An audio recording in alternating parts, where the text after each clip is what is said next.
You're listening to 91 Reasons, a journey into the twisted landscape of pop culture. Keep your hands and arms inside the podcast at all times. And now, the voice, Jeff Tucker.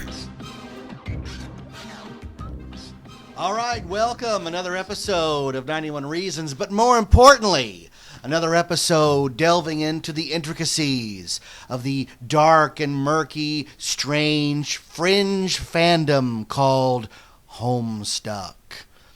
We've got listeners all around the world listening to our Homestuck theories. And I am Jeff Tucker. I am your host. I am the voice you hear.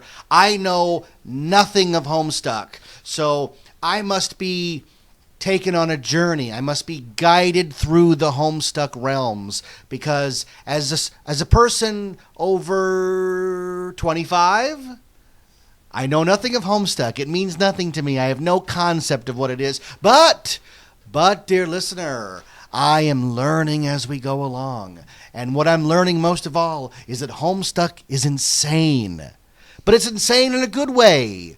It's not insane in a way that is detrimental to your life. It's insane in a way that here's this crazy thing that you can latch onto that's free if you have the internet or access or a computer or a tablet. And even if you don't have internet access, if you have a tablet or a computer or a laptop and you can get to a Starbucks or someplace with Wi-Fi, you can access the world of Andrew Hussey, the world of Homestuck.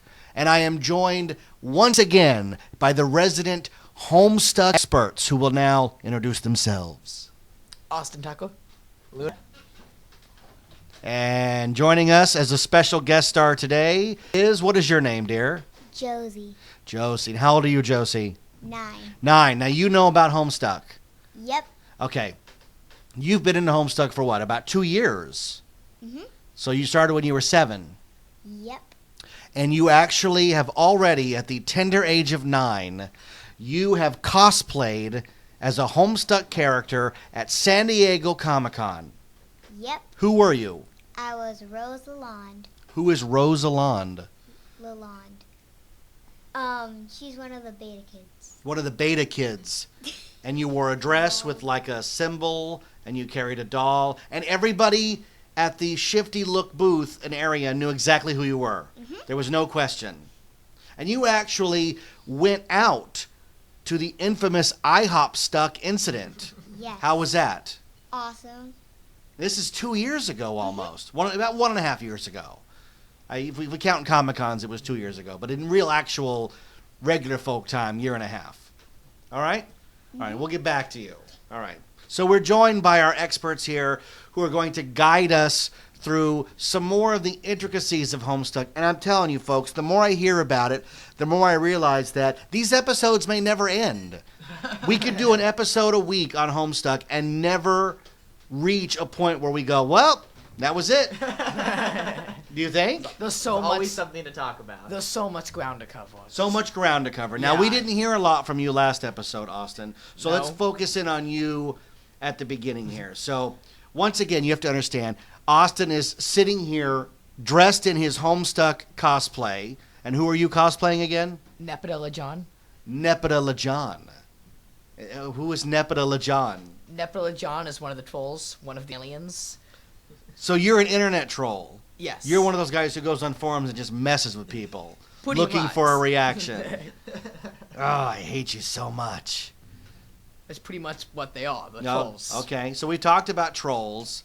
Why don't we talk about some of the weirder things? You've got, again, folks, they've got a whole paper of notes here of all this crazy stuff that we could talk about. Now, we were going to start off with, when we were driving around a little while ago, here's what I said. I said, I'm going to describe something to you, and you guys tell me what it is. I said, it's an intricately plotted out story where the writer comes up with all of these random things and then 30 or 40 hours down the road finds a way to fold them into the story so that you think the writer is a genius, but actually it's just grasping at straws.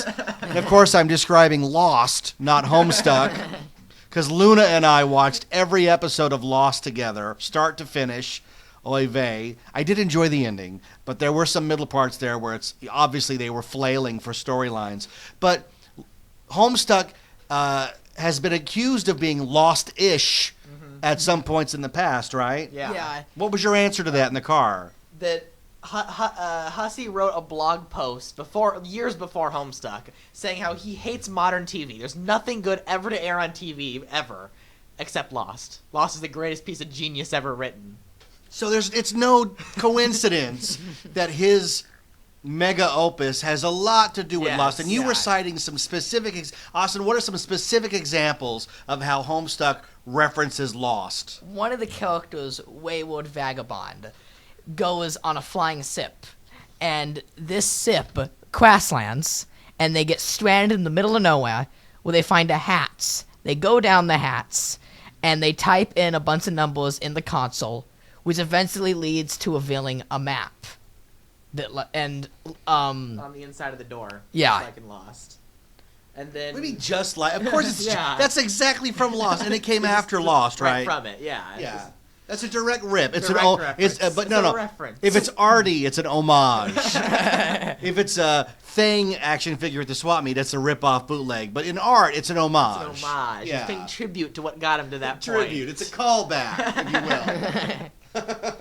And then the whole afterlife thing. He's trying to lead it back into Lost again here at the end, with a message about afterlife at the end. Do you find that interesting that Lost was not perceived very well at the end? It felt like a lot of people felt cheated because we were promised that the island wasn't purgatory. Now, I followed Lost very clearly, so I know that the island wasn't, but to a lot of lay people, they thought the island was purgatory. So why would you pattern something in line with something that was perceived as being not so good? That'd be like him doing an homage to Howard the Duck or the Lone Ranger. Howard the Duck has ties to Homestuck. Well, of course it does. The new Howard the Duck comic line is written by Ryan North. All right, there it is. A name that will resonate. Okay. Austin, tell us who Ryan North is. So Ryan North is a webcomic artist who created this webcomic called Dinosaur Comics.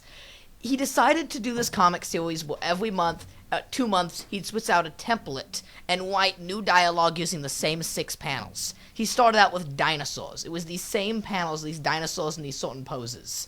And then he said in 2 months from now, it'll be a space theme. It'll be astronauts in space talking. It was very minimalistic. He would just use the same panels.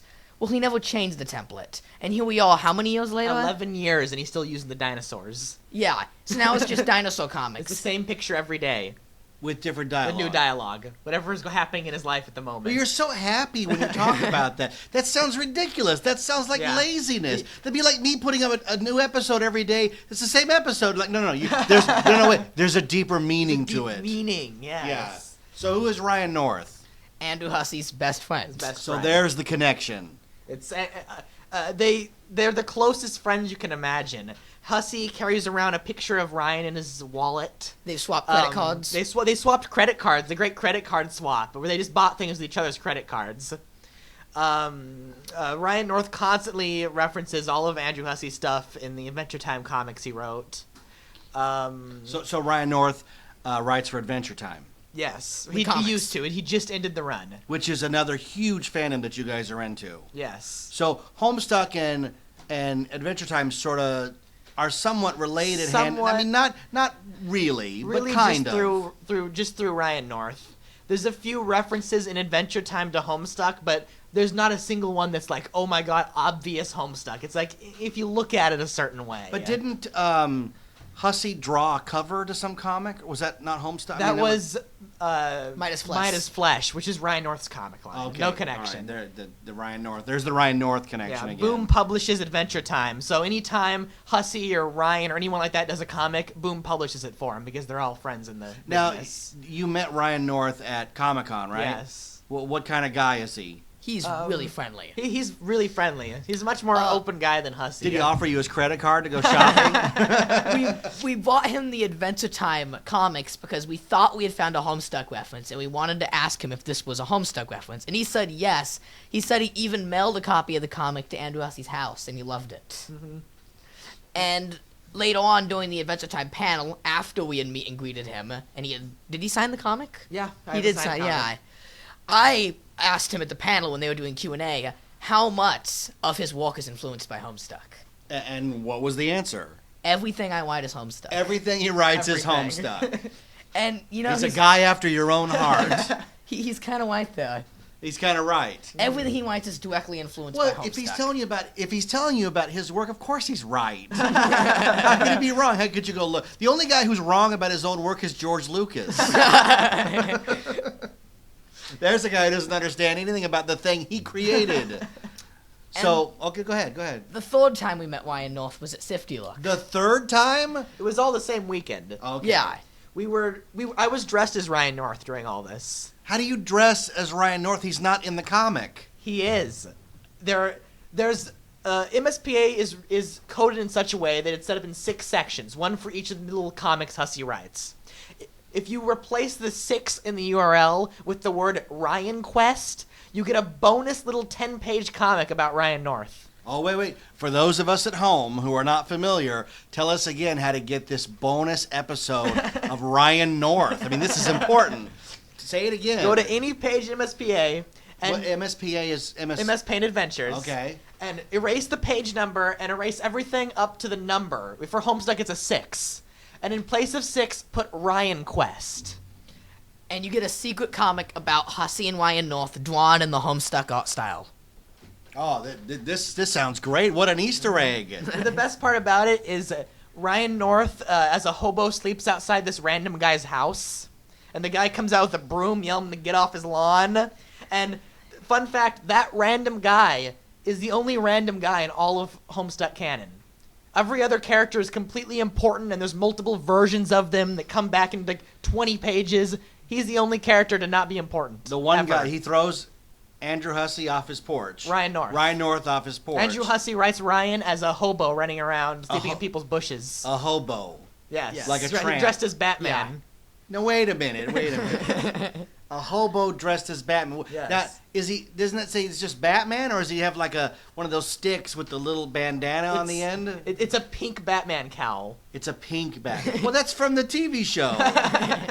Oh, And God. This thing just makes your head swim. And in the first page of Ryan Quest, Ryan's wearing a shirt that says, Batman is for silly little boys.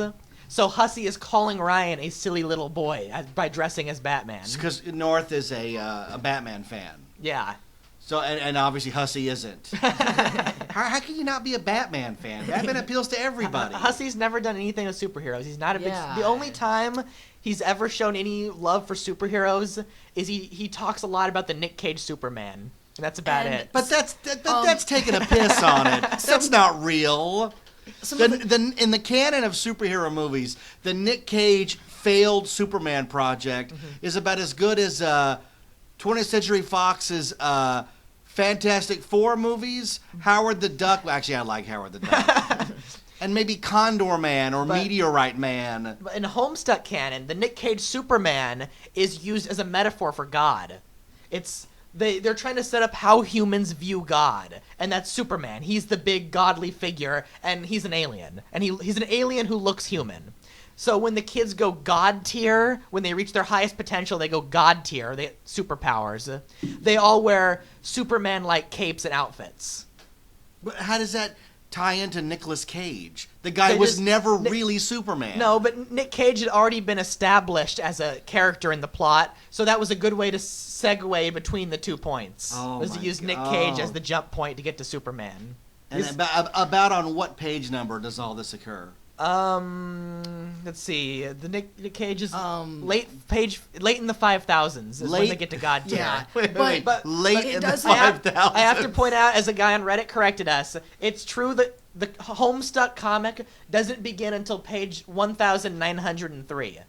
Before that is Problem Sleuth, Bard Quest, and Jailbreak, which are Hussey's other adventures that I count as all the same canon because you have to read them to understand Homestuck. Well, that begs the question, Luna. Do you understand Homestuck? Mostly. Mostly. There is to understand. He hasn't explained a lot of it. There's jokes in there that even the top theorists are like, don't talk about that. We don't know what it means. So he'll explain it later. You talked in the first episode about a horse on a desk. Yes, Why- the maple hoof. Why would Horses in general, we don't know about. Why would that be important, though? Why would you care about that? Okay. Because when I listened back to the first episode, the thing that struck me was I needed to follow up because you were like, everything means something, but this horse doesn't. We're still wondering, why Yeah. would you wonder about Because something on a guy's desk? The horses thing is the major. Theorists tell us not to talk about it. When Lord English, the major villain of the comic, he's the bad guy destroying reality. He breaks into Andrew Hussey's apartment, and Hussey says, it's okay because I have the weapon that can destroy you. And it'd be so ironic that you die so close to horses. There'd be horses in the vicinity. It's very ironic. And that's it. But there's Why- there's no explanation. No, we don't know why it's ironic. We don't know what that means. Later, John beats up Lord English as a kid shows up, and John beats him up, and he lays hurt there with all these horses around him. It's supposed to be ironic. We don't know why. It's ironic that the villain is beaten by horses every time, but we don't know why. We don't know. There's no explanation. No We've explanation. given up. What the heck? And when Hussey goes to heaven, there's horses in his heaven, in his world, and his dream bubble where you go when you die. His is full of horses. So is that saying like horses represent everything pure and good, so that would be the one thing that would undo the villain, or is that too simplistic? It's too simplistic because Equius, a character themed around horses, is seen as the very lewd, not safe for work guy. So horses can't be a sign of purity. Okay, what? You're telling me more than I could ever possibly comprehend, right? Now, you dressed as Ryan North in that Batman shirt. Yeah. Right. Now, you were dressed at Comic-Con, like you had multiple costumes.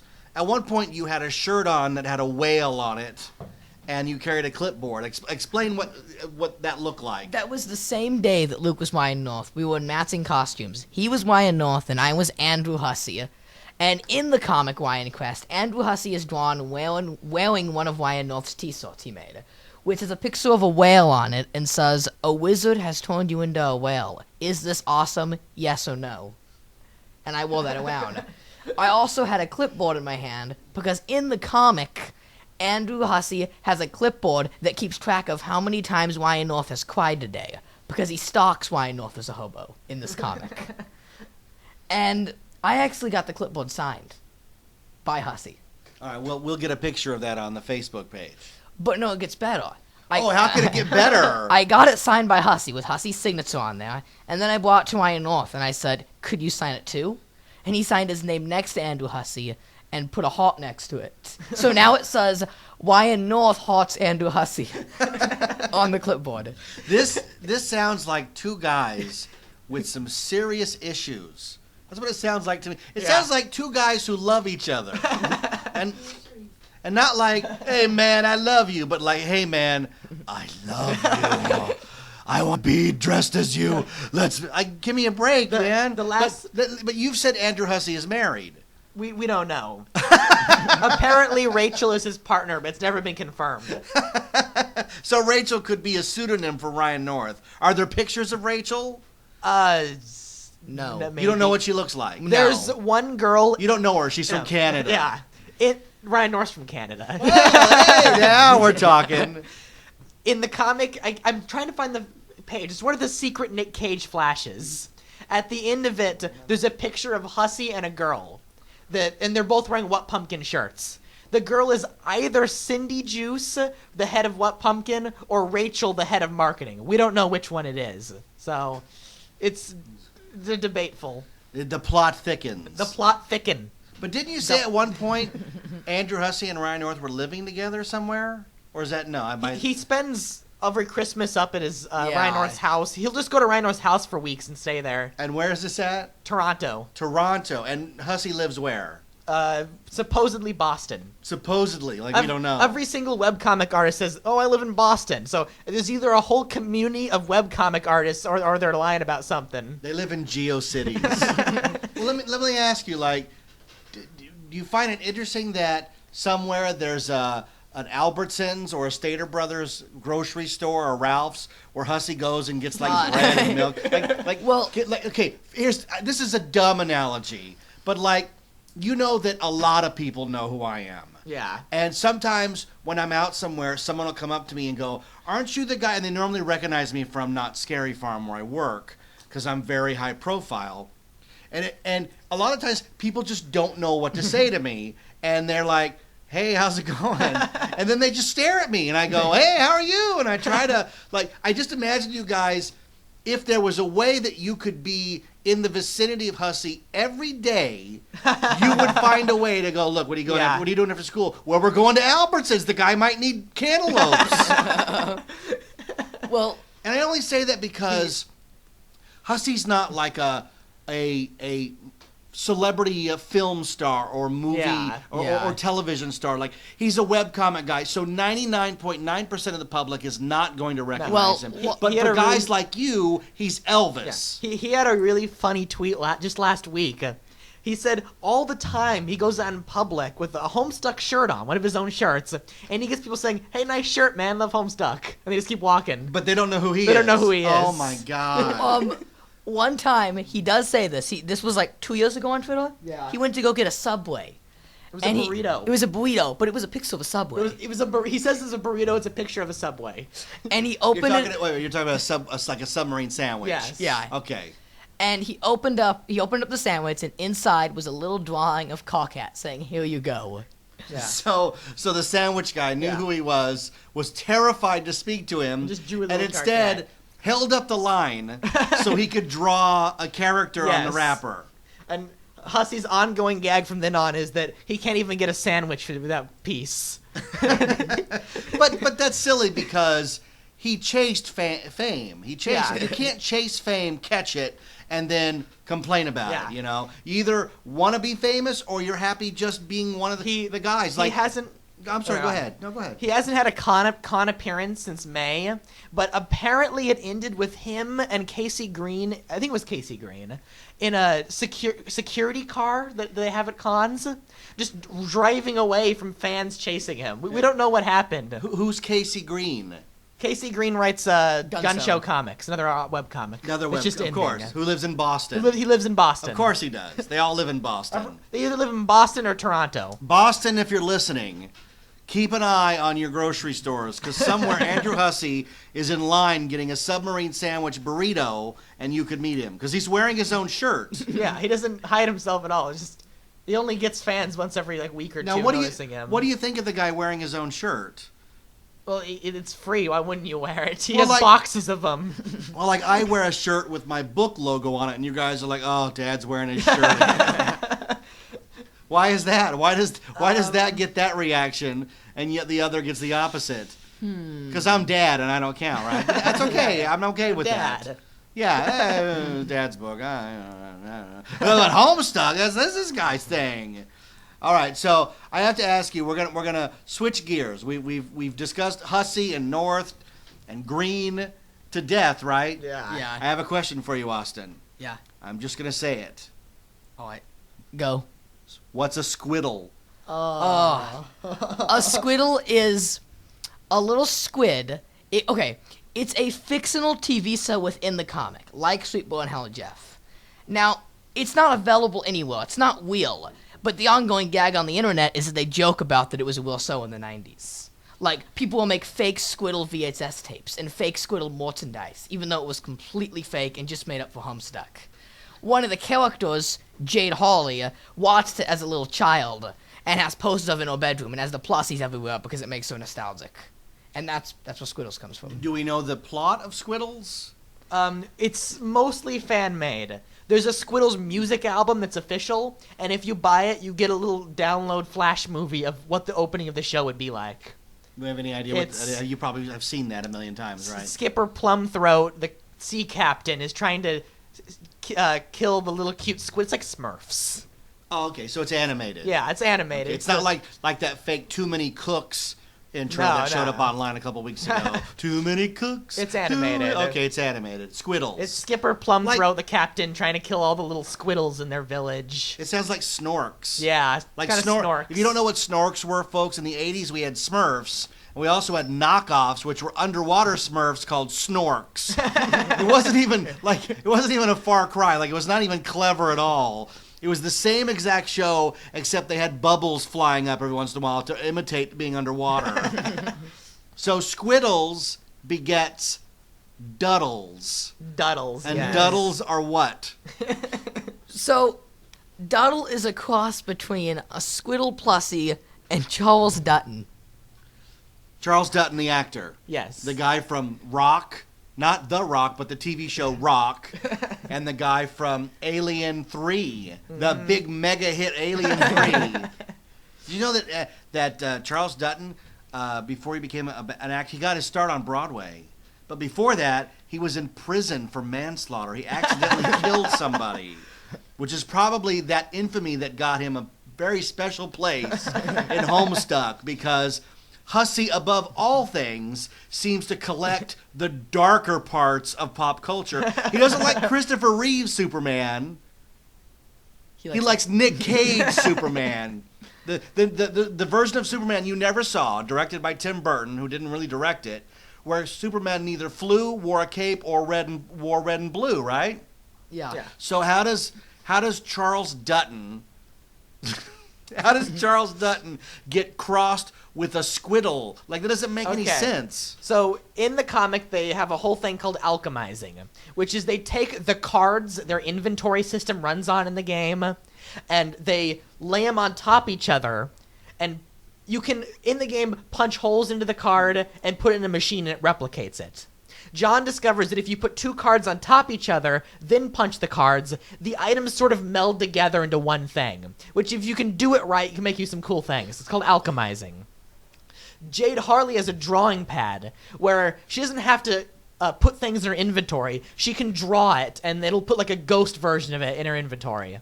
And she draws just scribbles to see what she could get, and it turns out to be Charles Dutton. Her bunch of scribbles is perceived as Charles Dutton to the game.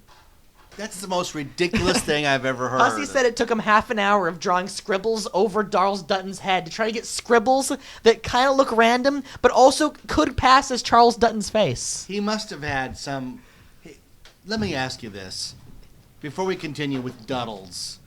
Is Andrew Hussey on drugs? Has he ever admitted to doing drugs? No. No. So this is all fueled by what? Red Bull and Monster drinks? Faygo. Faygo, right? We'll get to Faygo in a minute. Any more about Duddles? This character, okay. It's worth... You guys have talked about Duddles, off and on for a while, and I'm gonna guess. I'm gonna go out on a limb here and say it's half a page of one of the comics. He's made in a couple pages, and then he shows up again in Act 6 on one page. He's so minor of a He's character. very minor, but he's still a character. Why do you guys focus in so on the funny. most obscure parts? She makes the Duddle, and it just spawns there, and she says, "You made a Duddle!" You know, I think I'm going to keep my distance from the Duddle from now on. And she just, stares at it. She makes Dutton specs. She crosses her glasses with Charles Dutton, and she gets glasses that allow you to see Charles Dutton. That's so absolutely absurd. Then she makes Johnny Five. From Short Circuit. Yeah, okay. And she gets so angry. She hates Johnny Five so much, she throws him out the window and he breaks. What's happening? How long does this sequence go on in the comic? They all have alchemizing sprees. It's sort of a reoccurring thing in the comic, where for about 30 pages, they just goof off and make weapons and outfits and stuff with alchemizing. She crosses together. She makes Iron Man's giant cannon, a Gundam actual-size mech, and a suit of armor. And she says, "This is going to make the best thing ever. I'm going to beat the game with this item. You make Johnny Five." She throws it out the window again. The best laid plans of mice and men, right? And then the narrator's just like, "Johnny Five, good for nothing. He doesn't have emotions. He's a robot. All he can do is read books really quickly." Oh my God. We're still waiting for the moment where they have to read a book really quickly, and Johnny Five saves the day, but it doesn't happen. Is there some element of Ready Player One in this thing? Or am I just saying that because Hussey just collects pop culture references? It's really just the same way it's a collective of pop culture references, and everything takes place within a game construct and follows video game logic. Well, that's actually, I was a lot closer than I thought then. Yeah. Because that's the plot of Ready Player One. Yes. But Ready Player One is like high concept, in, out, quick, story, done. It's not there's not even a sequel possibility of Ready Player One. If you don't know what we're talking about, Ready Player One's a novel about a kid who in the far future, not too far, people live online on a computer program called the Oasis, and the Oasis was designed by a guy obsessed with 80s culture, so every 80s movie, TV, cartoon reference is involved, and he's looking for a video game Easter egg. So it is kind of similar, a little bit. Sort of, yes. I could see where if you were a fan of Homestuck, you would probably instantly be a fan of Ready Player One. Yeah, Because yeah. it has a lot of the same shtick in it. Mm-hmm. It's the same type of comedy. Yeah. And apparently both the author of that and Homestuck just borrow whatever they want from pop culture with no rhyme or reason Yeah. to who owns it. It's like, no, we're just taking it. Well, Because I don't think Charles Dutton has any concept he's been crossed with a squid. As far as we know, Dante Basco knows. And I have actually been told by Waitzel on Reddit that, 20th Century Fox? Yeah. Who made Con Air? Was it 20th Century Fox? No, Con Air was made by Touchstone, right? Touchstone. Yeah, Well- it's a Disney movie. Every cell of the Homestuck album that contains How Do I Live, Disney gets a cut from the actual fan Yeah. cells. So it's legit. and Fox gets a cut from the Armageddon song. I don't want to miss a thing. I know you don't, but what's the name of the song? Give us a few bars of it. No, Come on, Austin. No. I don't want to close my eyes. I don't want to fall asleep because I miss you. Hey, it's terrible. Yeah, It's terrible. It's Bowman terrible. sings it purposefully bad. Well, so did I. Everyone's like, oh my God, get that guy off the show. You can't, folks. It's my show. All right, so we moved. What were we going to talk about? We skipped from Duddles to something else you were going to talk about. Charles Dutton also invented heaven in the comic. They talk about when you die, you go to dream bubbles, which are these little bubbles out in paradox space between the universes, just out in nowhere. Your soul goes there. And Charles Dutton was the one who wrote the book all about them, and somehow we don't know. But he's a character. He's in on it, yeah. All right, so here's what you mentioned earlier. You mentioned Faygo. What is Faygo? There are a lot of people listening who are like, I know exactly what Faygo Yeah. is. I'm drinking it right now. Faygo's a drink, but it's what is it? It's a cream soda. Yeah. It's mostly an East Coast thing. That's why Hussey knows it. Right, it's a regional drink Yes. like Moxie or Bubble Up or like Cactus Cooler. In Homestuck, it's referred to as the Wicked Elixir, and it's only drank by the highest subjugulators. Subjugulators? Yes, those are the subjugulated. Those are subjugator juggalos. So you're going to invoke the Insane Clown Posse. Those are blasphemy to his religion. Just so you know, it took us 2.5 hours for you to bring up Insane Clown Yes. Posse, which again are somehow mixed up in the plot of Homestuck. Yep. So Faygo is a regional drink. It's drunk by the characters. Yes. And out here in California, where we're located, you can only get it at specialty stores. And you guys really like Faygo. Yeah. But it's not Good. available anywhere. We had to No. go to Alien Beef Jerky to get it. Right, you're talking about the alien beef jerky in Baker. in Baker on the way to Las Vegas. Yes. So if I was like, hey, look, guys, we want to get some Faygo, it's a 3-hour drive. Yep. But, Yes. but worth every minute. Yeah. But in the East Coast, they have the Faygo aisle in supermarkets. It's like Not- everywhere. Not so much here. Yeah. And you guys save your Faygo bottles, too. Yes. You can't throw It that comes in away. glass over here. It's Faygo. Faygo. Yes. Which Trolls- sounds vaguely offensive. I'll be Yeah. honest with you. I'll be honest. Trolls' bodies are set up differently from ours.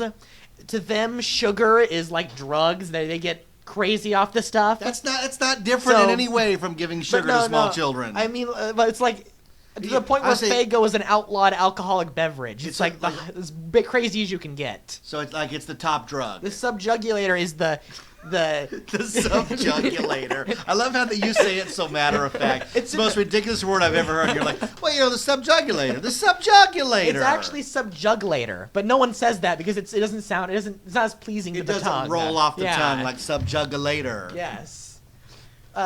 He's second in command in the troll universe. So he gets all the booze, the Faygo, and he kills people, and it's terrible stuff. It comes from Hussey's old comic where clowns were crazy. And okay, so the Insane Clown Posse are somehow in charge, right? in the Alpha universe, in which Betty Crocker, who is an alien troll, she... Don't. I'm making jumps here. Yeah, you're jumping too far, because Betty Crocker's a whole other topic. I can't go over Insane Clown Posse without her, Oh, so I'll start from the beginning. Yeah, go ahead. This is it. This is yes. what we're here for. Everybody's tuned in like, what? I've been waiting for this. In Act 1 through 4, John he doesn't like Betty Crocker. His dad bakes a lot, so all this kid has for breakfast, lunch, and dinner is Betty Crocker products. Betty Crocker, for his birthday, he gets like 10 cakes of Betty Crocker. And then jump to the Troll universe. The Troll universe, they have a queen, the Imperious Condescension. She finds a way to travel to the kid's universe, and she is Betty Crocker. She goes there and sets up a bakery as her enterprise because because of the troll's relation to sugar. And she tries to take over the world through Betty Crocker. That fails because John blows the world up in 2009. But she is Betty Crocker. She invented Betty Crocker. She invented Betty Because Crocker. Betty yeah. Crocker's She not a came real here and person. invented Betty Crocker. Yes. She's married to John's grandfather. And then in the Alphaverse, after they reset their game, she tries it again. She teleports to that universe and tries it again. This time she succeeds, and she uses her Crocker empire to take over the world. And she puts in charge 3 people in charge of the world. The 2 guys in the Insane Clown Posse and Guy Fieri. Because of cooking. Because Betty Crocker. You're talking about Guy Fieri, the guy from Diners, Drive-Ins, and Dives. Yes. With the frosted hair and the sunglasses on the back of his neck. He becomes the Grand Senator of the United States of America, which the capital now resides in Washington, D.C., or Dark Carnival. Because of the juggalos. Yeah. Me Shaggy Two Dope. Washington Dark Carnival. Was it Sweet J and Shaggy Two Dope or something? Yeah, something like that. Some tie-in to Sweet Bro and Hella Jeff. We don't quite get it. Do you know what would happen if you dressed in your Homestuck gear and went to a meeting of the Juggalos? Yes. You'd be dead within 10 minutes. Like, they wouldn't put up with you for a second. The Juggalo Nation, right? They're hardcore, man. Mm-hmm. Like, they're the kind of convention where they have to move around a lot because the place where they hold it will not let them come back. But somehow they're part of the Homestuck universe. Yes. God, that's really funny. It ends up with both of them getting beheaded by alternate universe Dave. And Guy Fieri, Rose ends up stabbing needles through his eyeballs and riding his body off the Niagara Falls. Which is now Fago. Which is now pure Fago it spits out. How is Niagara Falls Fago We Falls? don't know. It's funny, so it's why. Oh, it's hilarious because it makes no sense. When it comes to the subjugulators, anywhere in canon, Gamzee or the Insane... Anytime in canon the Mirthful Messiah religion is in play, they get a special canon ability, which is the ability of comedy. If something is funny or unfunny, if something's funny, then no matter how much canon sense it makes, they can do it. Gamzee can break any law he wants in the comic because it's funny.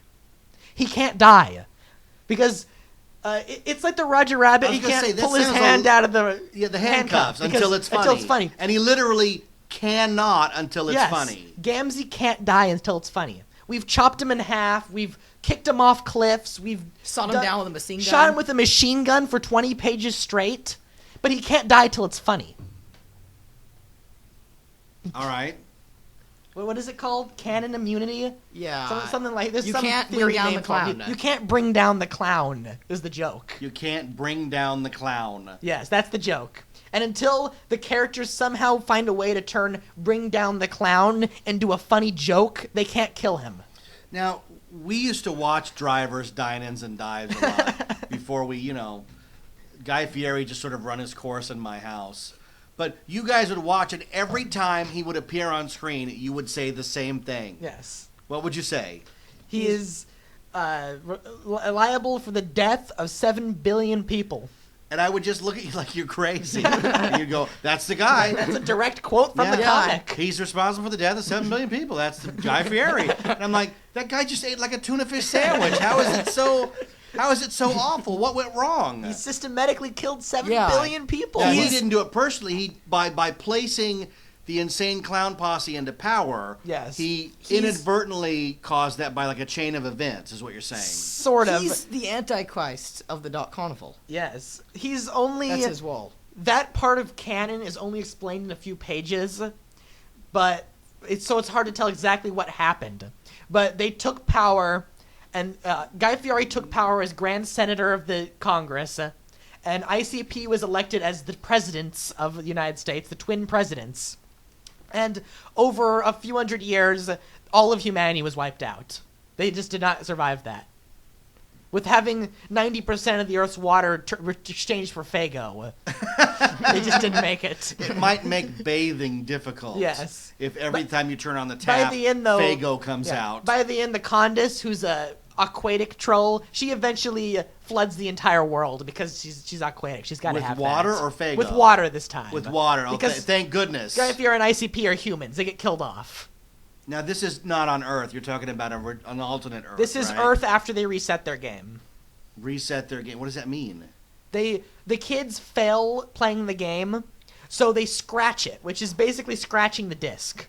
So they have to hit reset on their game, which the resetting their game is a specific thing. So much setup. Well, go for it. the kids Take a are deep all- breath and go for it. The kids are paradoxical ectobiology clones of themselves. They're all created by... Ooh. Sorry, your mom just brought in 3 giant plates of cookies. John gets to the ectobiology lab within the game, and it's a special machine that it's supposed to be able to teleport you in. But instead, it teleports through time. So if you try to teleport your past self into the present, then it says you can't do that. It'd cause a paradox. So instead you get ecto slime, which is set up in Ghostbusters. And it's just a goopy outline of you. But you can use this slime to make a paradoxical clone of yourself, which is a clone of yourself that is someday destined to become yourself. The baby will get sent back in time and become you, who will make the baby and get sent back in time and create you, and so on and so forth. So it's kind of like Kyle Reese being sent back in time by John Connor. Yeah. John Connor knowing that Kyle Reese was going to be his father eventually. Yes. Okay. But it's one person sending himself back over and over Okay. again. All right. Now, the thing with the game is... I just let the people listening know who listened to the first 2 episodes, I resisted every urge to make a million Back to the Future references. So please continue. The thing with the game is on the outskirts of the game session, there's a ring of meteors. What you're supposed to do is put a baby on each meteor. Because at the end of the game, those meteors get sent to Earth, to blow up your planet, whatever you came from. But the special meteors the babies are on get sent back in time down to Earth, where your guardian finds you so you can one day grow up to play the game. What the Scratch does, finally make it back to the Scratch, took all that. What the Scratch does is it changes what time your meteor spawns. The first time around, John's grandpa appeared in the early 1900s, and John landed in the late 1990s. So in the Scratched world, it flipped that. So John was born in the 1900s, and his grandpa ended up in the 1990s. And that's what makes the universe different. And having those kids in different time periods is what set off the Condis to be able to take power this time. All right, did you get all that, folks? People listening who are Homestuck fans, like, it makes total sense. Yeah. Of course, the babies are on the asteroids. Yeah, of course babies it are is. on the asteroids. It's just the way it goes. It's Armageddon, not Deep Impact. Armageddon. Yeah. Yeah, we go right back to Aerosmith. Don't want to close. Fine. All right. What's on your list now? We got time for one more topic. Octopimp, Broadway Cocktail. Octopimp. That's it, man. Octopimp. Oh, come on. I Why was did doing his voice earlier at the Gamzee. Oh, let's hear some Octopimp. Oh, what Come should I on, do? Gamzee, come on. I just did Gamzee. Tavros? I can do a Tavros. It's not very good. His voices in general aren't very good. Oh, snap, where? So, Love me fast, Octopimp. That was my Octopimp impression, not my Eridan impression. All right, Austin, tell us, enlighten us on the world of Octopimp. Octopimp is, or was, he doesn't do it anymore, was a Homestuck voice actor who voiced Salt Little Homestuck internet comics that people do on Tumblr. And he voiced practically every character in the comic, reading as those characters. Remember, there's no voices in the comic. You read it. So he did voices. And his voices aren't very good. That's the problem. But his videos on YouTube were so well watched that the fandom has latched onto those voices and see those as the canon voices. And it's more than just the voices. He doesn't know the characters very well in his comics. He, reduces them to one small thing about the character, and that's the whole character. Yeah, basically. Eridan's a really good example, or Equius especially. How lewd. Yeah, he doesn't talk like that in the comic or act like that at all. But Octopimp even admitted he came up with his Equius voice and personality after reading one page of the character. That's it, one page. Yeah. He doesn't know the characters very well. Thinking of voices for the characters as they were introduced.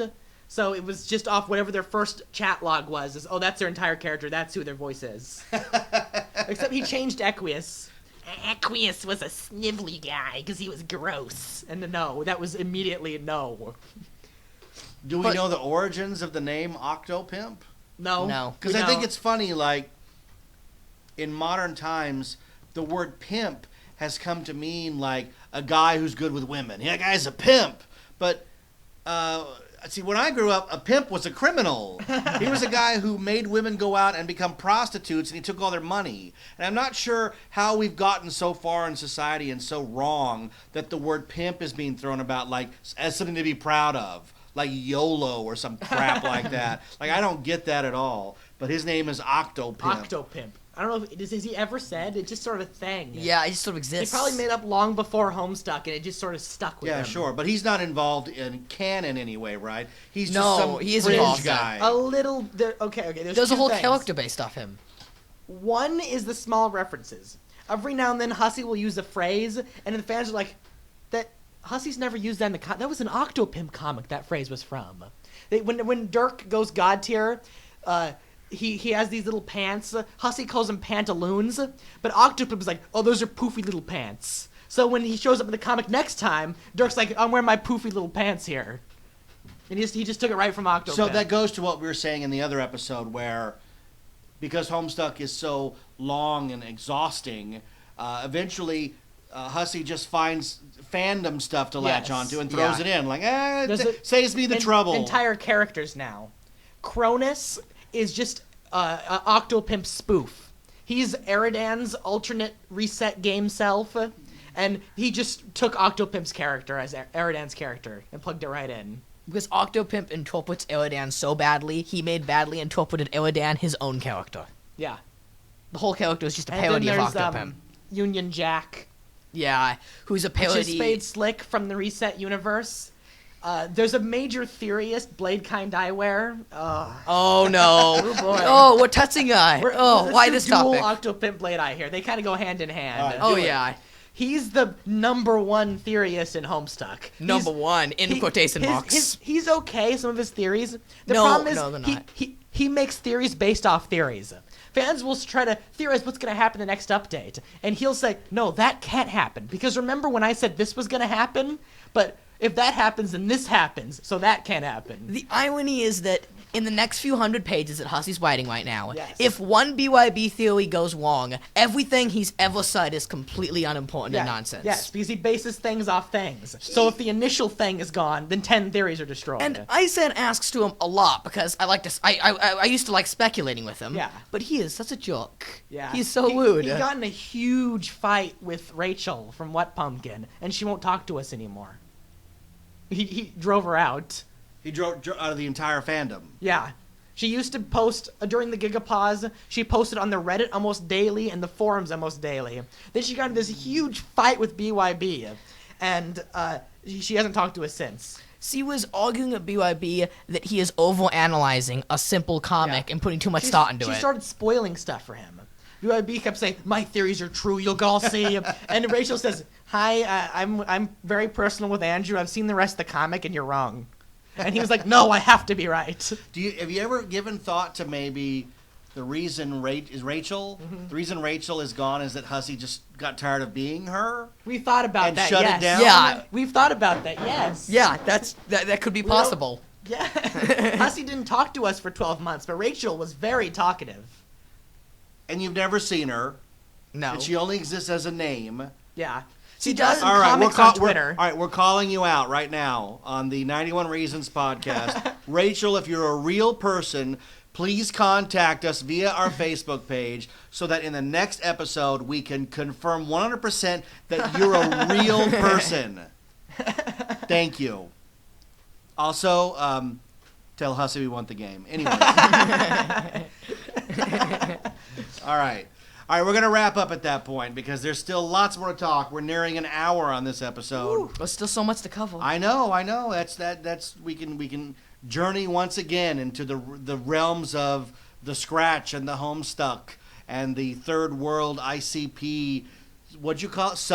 What is it? Subjugulators. The subjugulators. Ladies and gentlemen, the subjugulators. Yeah. All right, so we've learned a lot more about Homestuck as we continue our journey. Like I said, go ahead and give your name again and sign off. This is Austin. This is Luna. And this is the voice, Jeff Tucker. You're listening to 91 Reasons. Thanks for tuning in for another Homestuck-centric episode.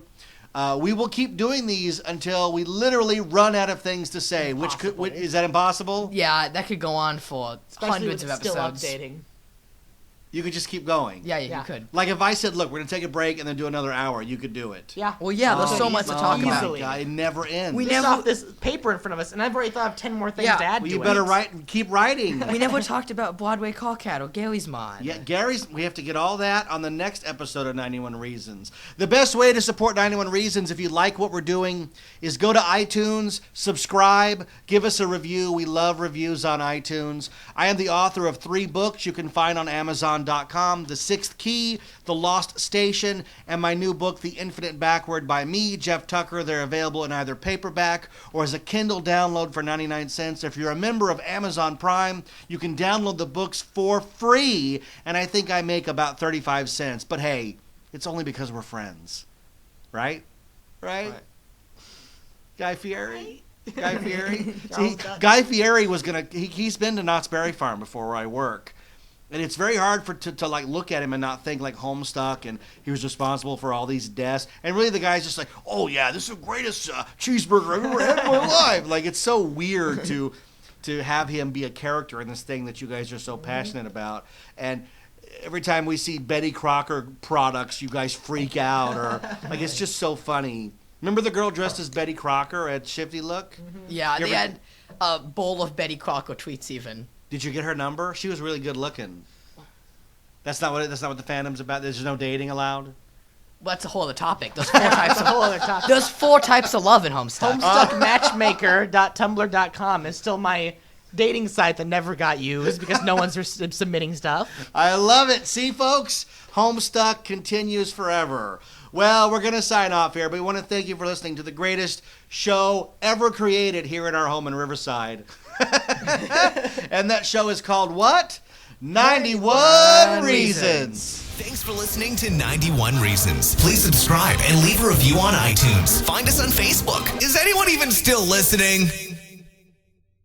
You're listening to 91 Reasons, a journey into the twisted landscape of pop culture. Keep your hands and arms inside the podcast at all times. And now, the voice, Jeff Tucker. All right, welcome. It's Christmas Eve. What are you doing up if you're listening tonight? Santa Claus is coming. Santa Claus is supposed to take off in his sleigh tonight and deliver candy corn horns. Candy corn horns and scale mates to good little Homestucks all over the earth because this is a magical time. Yes, I'm talking about one of the greatest times of all. Welcome to episode 4 of the Homestuck Mania here on 91 Reasons. I am your host, Jeff Tucker. I'll be joined very soon by my amazing Homestuck immersed co-hosts. But before they get here, we just want to remind you what the season's truly about. Yes, it's about getting together with friends and family, drinking your Faygo, and playing the just-released Gary's Mod Homestuck Edition pack, which the Homestucks at this house have been doing for, 12 hours straight, and they haven't stopped. We want to thank everybody for tuning in. If you're using us as your late night, fall asleep Christmas, we love that. We'll tuck you into bed right now with the sultry sounds of Homestuck as it glides through your ear and disintegrates all the sugar plums that were dancing there originally and replaces them with finely baked Betty Crocker products. Betty Crocker products that you can carry around in your buckets, and you can have the time of your life. Well, I vamped enough because my co-hosts are here. We'd like to welcome everybody. Episode 4, if you're keeping score, which, of course we are, because I have to spend now 12 hours figuring out where does the 4 go in the Homestuck logo on the 91 Reasons page. Welcome, my co-hosts. Go ahead, introduce yourselves. Austin. I'm Luna. Yeah? And what exactly are you guys doing right now? Right now, what is this? We're drinking Faygo. Faygo. So you received Faygo for Christmas. Describe to the listeners your Christmas Eve present you just received. What was it? It's Faygo. What do you mean, and? It's Faygo. It was a whole thing. Yeah. Faygo, Oh, that's why. Toblerone, little picture of Hussey. Even had sweet. It wouldn't be Christmas without the jolly old man himself, Andrew Hussey. He's out there enjoying Christmas, not knowing there's all these pictures of him getting given out to children everywhere. Yeah. Merry Christmas. We wish you a Hussey Christmas. We wish you a Hussey Christmas. That's what's going on here. The bucket even had a Sweet Bro comic on the side. Sweet Bro. And what Sweet Bro comic was it? It's the one where he's putting jelly on a hot god. Yeah, let's hear it for that, yes. All right, so like I alluded at the top of the hour, the top of the show, Gary's Mod came out. Now, explain briefly before you get into what the update was today. What is Gary's Mod? And we're only doing it so that all the people listening are like, yes, I know exactly. Go ahead, keep going. Gary's Mod is a modification for Half-Life 2 that makes it so you can spawn any prop in the game or any of the WAG dolls or NPCs used. All of Valve's source games run the same source engine, and this guy named Gary said, instead of making a game with the source engine, I'm just going to hook it up so you guys can play around with whatever you want. So now we have it where we can make our own little things and play around with them. So Gary's Mod sounds to me like Minecraft, but with good graphics. Yeah, it's Minecraft, but with any modern graphic. If you can rip it from a video game, you can plug it into Gary's Mod and play around with it. Now, you've been spending your time making Homestuck items for Gary's Mod, right? Yes. I just got into 3D modeling, so I'm not good enough to, baby fawn legs to make the play set and everything, but I can make little items to play with. And give yourself a plug. If people want to find your items, how do they find them in the game? Just look up Homestuck Model Pack in the Gary's Mod Workshop on Steam. If you type, she may have beaten me now, but if you type in Homestuck, it used to be the first thing to come up. Yeah, and it wouldn't be the first to come up anymore, because what happened today? The Homestuck playset 2 came out today. Baby Fondlegs made the Homestuck playset a couple years ago and has been updating it ever since, where she made every character in little chibi form and a bunch of items for him to play around with. She hasn't updated that in over a year until today, when she updated that and released the sequel, where she took the time to model complete full-size characters now, and special weapons for all of them. So you can play a full game immersed in Homestuck imagery. Yeah. Is that what it is? Yes. Because you were playing a game where they tell you you're the killer and everyone has to find you before you kill everybody or something to that effect. The Forever Stuck server is already playing Trouble in Terrorist Town, but fully modified to be Homestuck.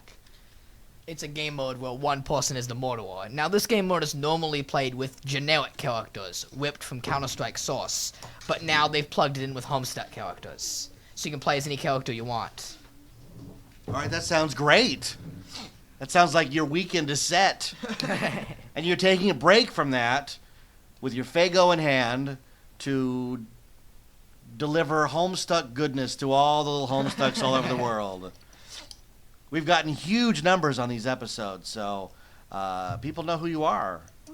Ooh. Oh, it's great, right? Isn't fame great? Isn't it amazing that strangers know who you are? I guess. Okay, so looking at the list, what do you want to talk about today? Oh boy. There's so many things to choose from. We talked about Duddles and Squiddles and Sweet Bro and Hella Jeff and Hot God. I told you about the stairs, bro.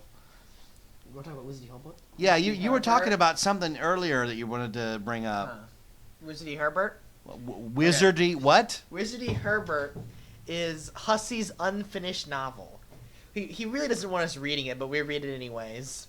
The MSPA forums about a year and a half ago back, 2.5 now, because, yeah, about 2.5 years ago, they found a page hosted on MSPA that was nothing but a 200-page novel by Hussey that he was for hosting on the site for whatever reason. He took it down, but there's still archives all over if you just Google it. Yeah, there's one thing we've learned from Twitter is that the internet is forever. If you post something for a second, everybody has it all of a sudden. He posted it on an unlisted page on the website. We found it, archived it, and we have it forever now. And what is it called again? Wizardy Herbert. Wizardy Herbert, and what is that? It's a spoof of Harry Potter about a kid who thinks he's going to an accounting camp to learn accounting, but his parents tricked him. He's going to a boring old wizard camp with these crazy old wizards. And they're using wizard as the most dictionary term you can get, which is crazy old people. They're literal hobos in the forest. And it leads on this giant Hussey-style story where it starts off small and ends up with Ronald Reagan flying around as a half robot, and they're trying to discover this. It has something to do with they're all characters in a book, them realizing how they're characters in a book, but it's only like a third of the book finished, so we don't really know what happens next. But isn't that indicative of most of Hussey's work? That he starts crap, he doesn't finish, or he'll get to it later, or in the case of Homestuck, he just never stops. It just keeps going. Problem Sleuth has the only real ending in all of Hussey history. It's the only thing to ever end by him. That's it, right? That's it. Wow. Not even Whistles was finished. What's Whistles? Whistles is, before MSPA even started, Hussey had a comic book series. He only got one volume, which was 6 chapters out, and then the second one's online unfinished. And that's it. That's all he ever did. Well, naturally, it's unfinished. It's unfinished. He even published the first part. The first one is fully published. You get it on Amazon. The second one is only on archives, uncolored, unshaded, on anything. Just the raw comic. So, let me ask you, is the lesson learned here that you should just keep plinging at it and not make one thing your life's work because you never know what's headed to you afterwards? Like, I just don't understand that. I guess I don't have that kind of mentality because my mentality is start something, finish it, then move on to the next. But he seems to be like, he's like sampling here and sampling there, and maybe he'll start this. He's like at a buffet of writing, little dish here, little dish there, but occasionally we'll finish dishes. I don't know, He tries to play it off by having each thing kind of flow into the next.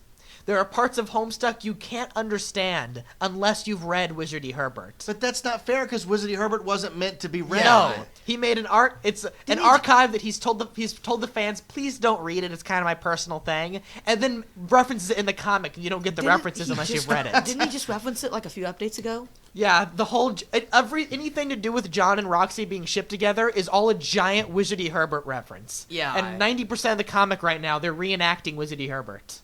One of the characters even writes Wizardy Homestuck fanfiction in the comic that nobody's going to get unless they read the comic. But that's the fun thing, is her Wizardy Herbert fanfiction in Homestuck finishes Wizardy Herbert. You have to read the 200 pages of Wizardy Herbert, and then if you go to the page where Roxy's writing her in her diary and read those 3 pages, that wraps up the rest of Wizardy Herbert. So how long ago was that? Roxy wrote her journal 2 years ago?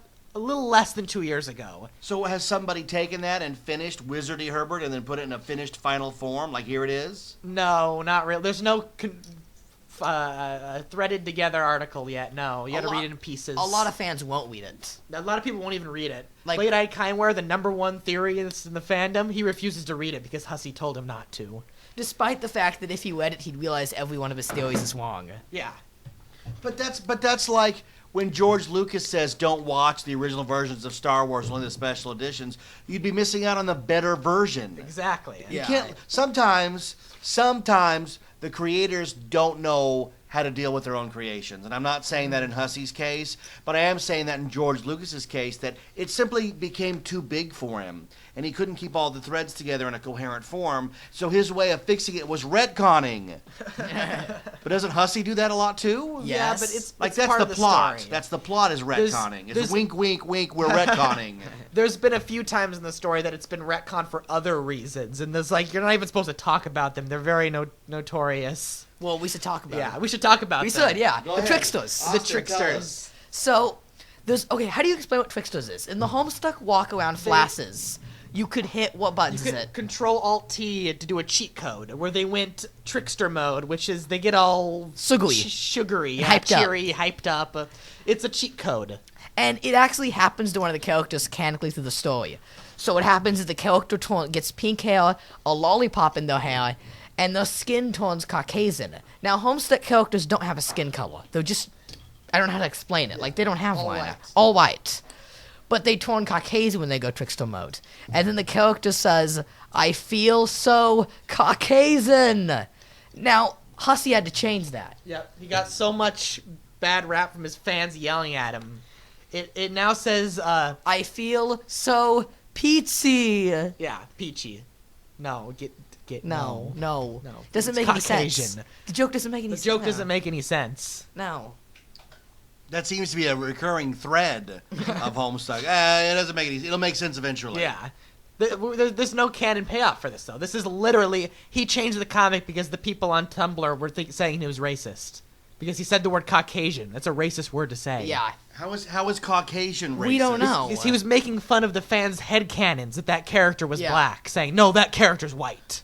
Remember headcanons? He's the creator though. Exactly. He gets to pick what color Yeah, somebody is. but the fans argue it's not his creation. It's theirs, and they're ruining it. Their headcanons. Ruining their headcanons. Like, in the first couple acts, John says that Dave's bro's a white rapper. And the people who started reading years later, after that page was even posted, started yelling at him. You can't say the characters are a certain skin color. So, for a while it said, wow, Dave, your brother's a white, and then it's just computer glitches. Yeah, he just kind of scribbled over it. Literally. Hussey actually got mad at that one and said, you know what, you all, I'm changing it back. So now it says white rapper still. Yeah. White rapper. Dave's bro is a white rapper. No matter what fans draw him as black, he's a white rapper. And that's somehow racist. Yes, because it's going against the fans who say he's black. Well, it'd be one thing if early in the comic he was presented as a black character and then changed to a white character. Yes. But if you're saying he was never originally anything, They're all characters are presented as nothing, and then later through character development given traits. because like we know for a fact that in the original version of Star Wars, Han shoots first. Yeah. That's just the way it was. That's what made Han so cool. So when they changed it, we all cried foul. And then Lucas said, no. Greedo always shot first. No. We saw it, but that's not the case here. No. Here they were given he was given a blank slate and then slowly built onto it. He didn't change the groundings of the character. Yeah. It was also confirmed that the Lalonde's hair is blonde. Yeah, there's one page where they say the Lalondes are blonde and have white skin, but everyone ignores those pages. I was talking about that once on a Homestuck forum, and people got so angry with me. Like, what does that mean? And I'm like, what do you mean what it means? I'm just talking about something that was talked about in the comic. The character has blonde hair. And they got really, really angry over it. But that doesn't make any sense. How can you get angry over something that can be proven with a screenshot as fact? It can be proven as fact. We're not talking conjecture or ideas or theories. If Hussey prints it, that becomes canon. Yes. Your head canon doesn't overwrite creator canon. Yeah, you can't It doesn't argue- work that way. You can't argue with the author.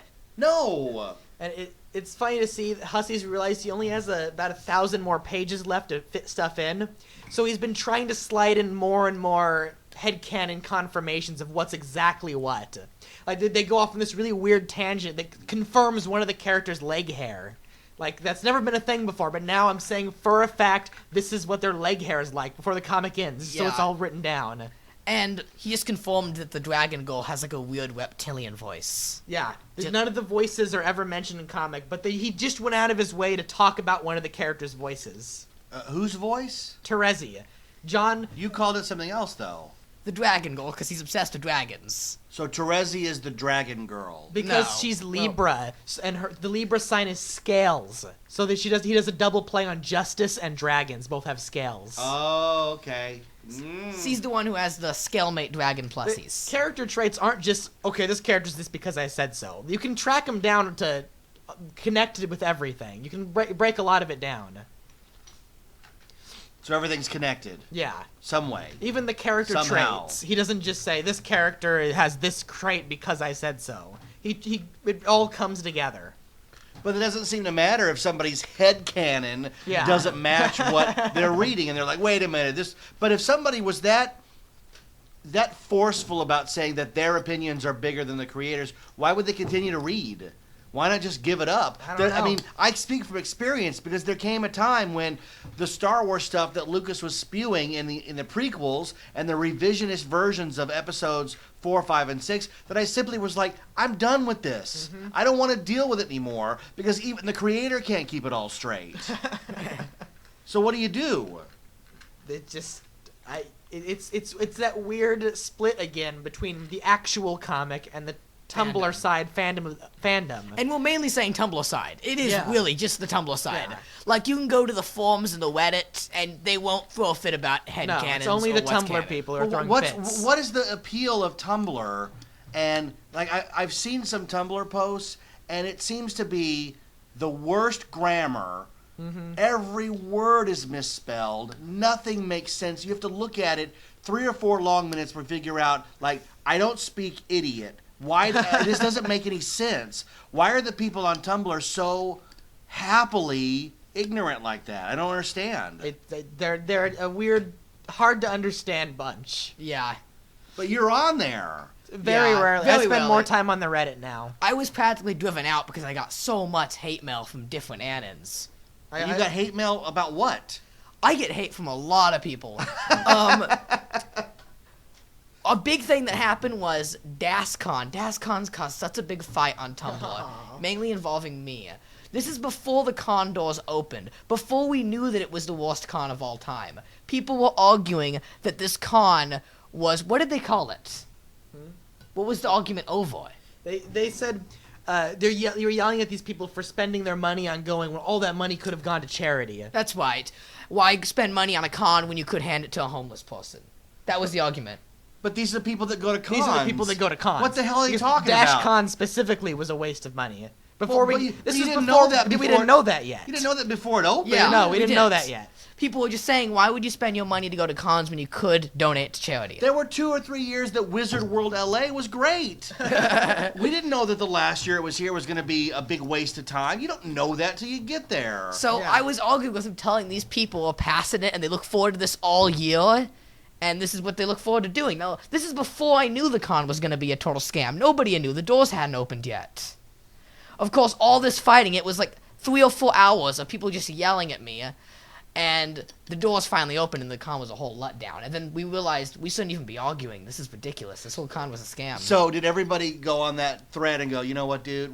Your name is? Should we give your name or not? Yeah, my Tumblr URL, Goot My Fries. Goont my fries from Adventure Time. Did they go, you know what, dude? We're really sorry. We're Not really really. sorry we argued with you. Or did they go, you know what? Screw you. They Right or wrong, screw you, buddy. No, they just stopped sending the hate mail because they were too embarrassed. But isn't that indicative of most internet sites Yeah. where the hate flows easily, Yeah. but gratitude, praise, and apology don't exist? Pretty much. Give me a break. The Dash Con is what got me. There was another instance, and this was the instance I was like, I'm done with Tumblr. This is so dumb. What was it? Was it the Hussy It one? was JonTron. Oh, Hussy, we'll do my Hussy God. next to round it back to Homestuck. But the JonTron. worst was JonTron. That was what clearly got me out of JonTron Tumblr. said the word retard in one of his videos. No, he didn't That's say it. retard. He said the PlayStation 4 was retarded. He said the PlayStation 4 was retarded. and everyone, that's it. the entire fan, every single person on Tumblr, all these thousands of people said, I will never listen to JonTron again until he apologizes for using the word retarded. People said JonTron was trash. They wanted to mortal him. Yeah, people were literally sending him death threats because he said the word retarded. It hurt my heart too, because all my favorite Homestuck artists, who are specifically Tumblr artists, a few of them, got really angry towards JonTron, my other heroes. I love JonTron's videos. I met him at Comic-Con. But, like, they said he was human trash and they wanted to kill him. And I'm like, does saying they were retarded really something worth killing someone over? And sending death threats? Yeah. They were sending real death threats to him. And then, rounding it back, the third one was Hussey. It was craziest over Hussey. Everyone felt like they felt bad for him. So everyone was like, you people are terrible to Andrew Hussey. You're making him cry. Because he said, I'm so sorry on Twitter. The site crashed and everyone was bugging him. Like, why don't you get the site to work? He's like, Hussey was on there saying, I'm so sorry. I'm sorry, everyone. I'm sorry. I'm doing my best. Of course it was a joke. It was a joke. He said, guys, that was a joke. I've got it all under control. What gets... He posted a picture of a book this thick that was... this book is nothing but Tumblr URLs and signatures of people, just as a thank you to me. You guys don't have to worry about anything. But it was still at the point where multiple big Tumblr users, Broadway Carcat being the number one. That's like my hero right said, there. You guys, you're being mean to Hussey. I'm leaving forever. And we never heard from him again. And that's it. Broadway Carcat dropped off the face of the earth. Now, Broadway Carcat, out of the anger of this Hussey thing, decided to delete every single one of the music off the internet. So I've been hunting on these weird Wussin sites, downloading all the Broadway Carcat music left, because they're such good music, and I love to listen to them. If anyone has good quality versions of this music, please tell me. If you have a good quality Hey Jade, yes, then please come to us. We haven't found one. It's my favorite song. There's two on YouTube, and they're really bad. Yeah, it's my favorite one, and I'm listening to this horrible quality one from what was it, a Wussin site? Yeah. Yeah. I'm scared to download half of these from the Wussin site because I'm scared it'll give me a virus. But it's the only ones on the internet left. Because they delete all the music. Yep. And that's it. They haven't really shown their face again. So what do you think of this week finding out that Instagram had millions of fake bot users, and they cracked down on them? So Justin Bieber lost, 3.5 million followers? But I think that's reported wrong. He didn't lose 3.5 million followers. Never had that many. He never had them. They were all fake.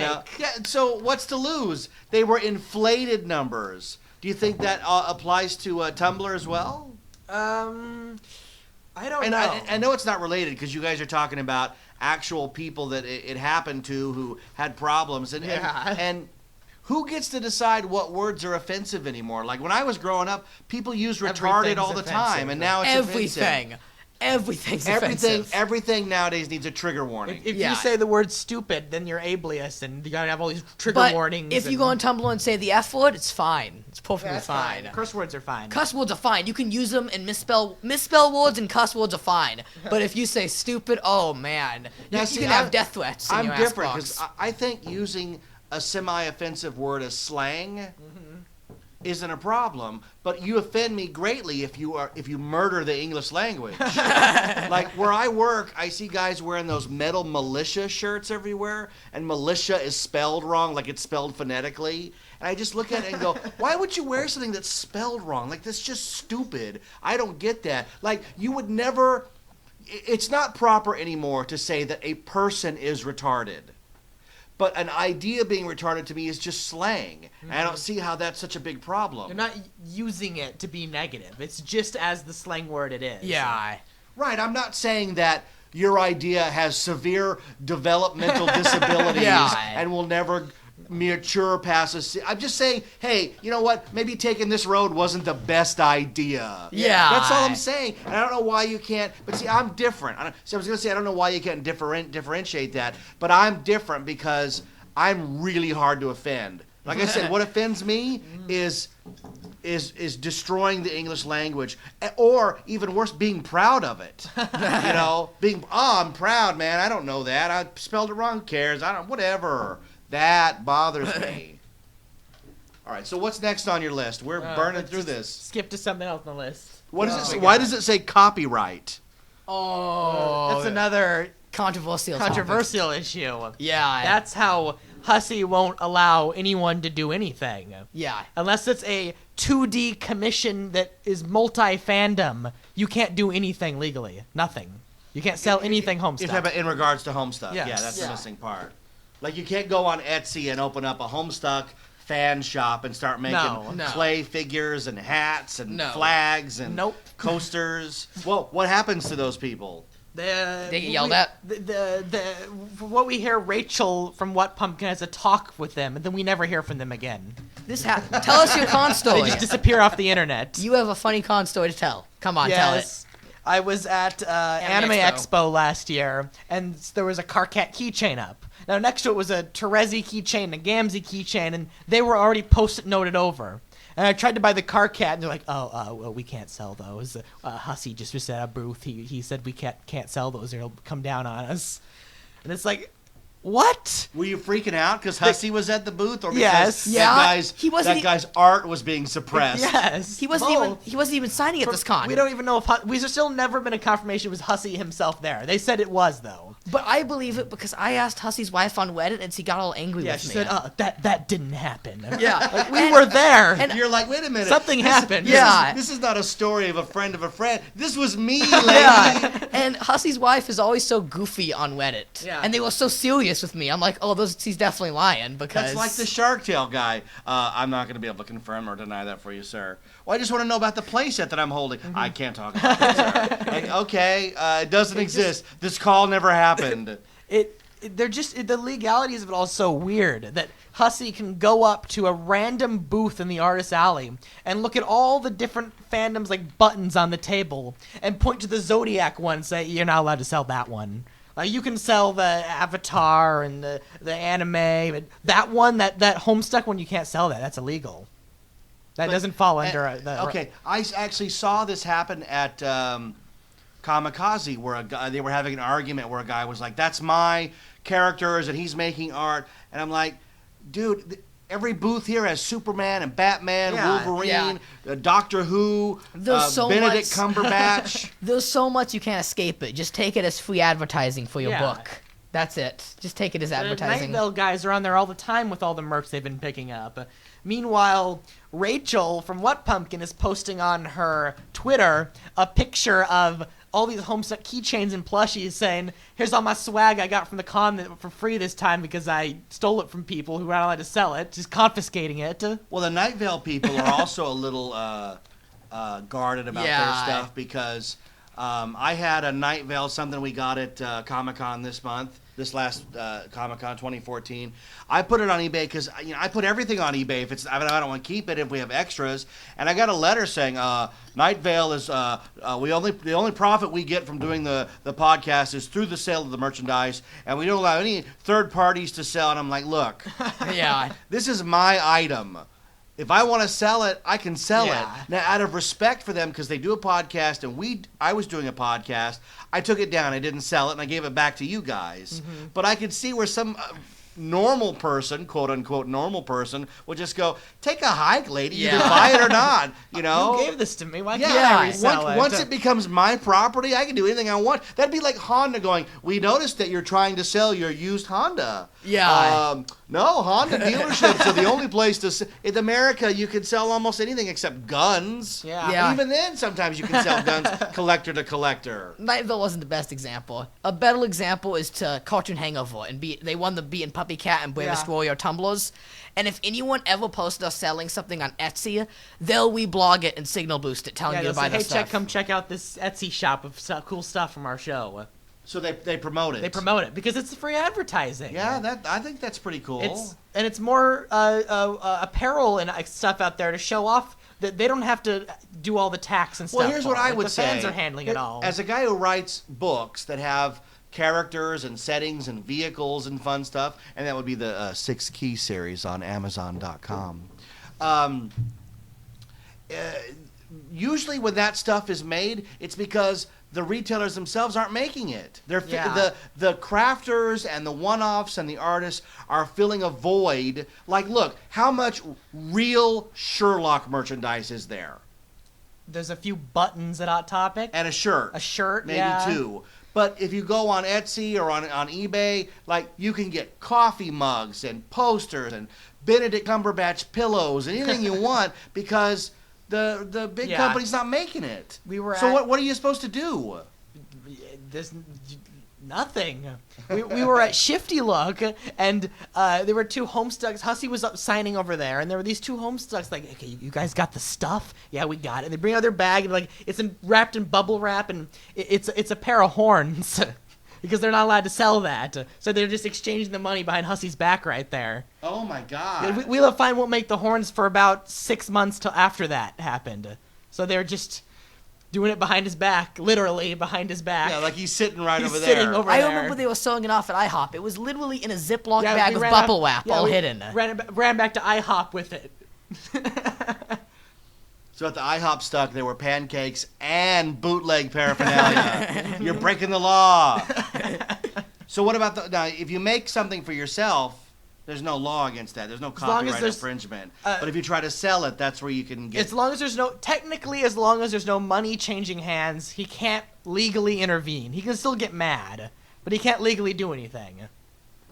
Why does he have such a love-hate relationship with the fans? It seems like a crazy person. Like, some days he loves you guys and puts out content and talks to you guys and interacts. Other times he's either doing dick moves like, hey, what's that girl he tweets to? Put this in the comic, and she tweets back. Shelby.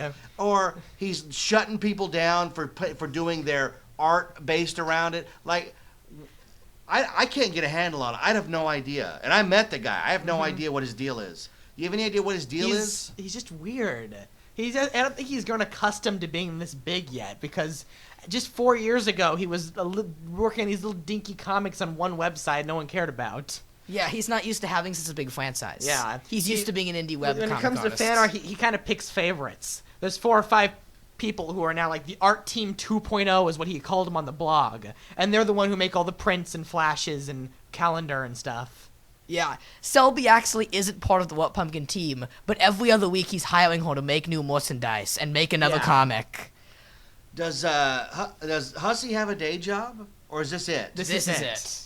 Did he ever have a day job? Yeah. I used to work at the Blockbuster Video with Hussey. We never knew. We don't know what it is. No one ever knows. But he did at some point. But he didn't quit his job till like Act 5-ish, about a year and a half into the comic, is when it got big enough that he started coming out with the T-shirts. Then that was enough to keep him fed.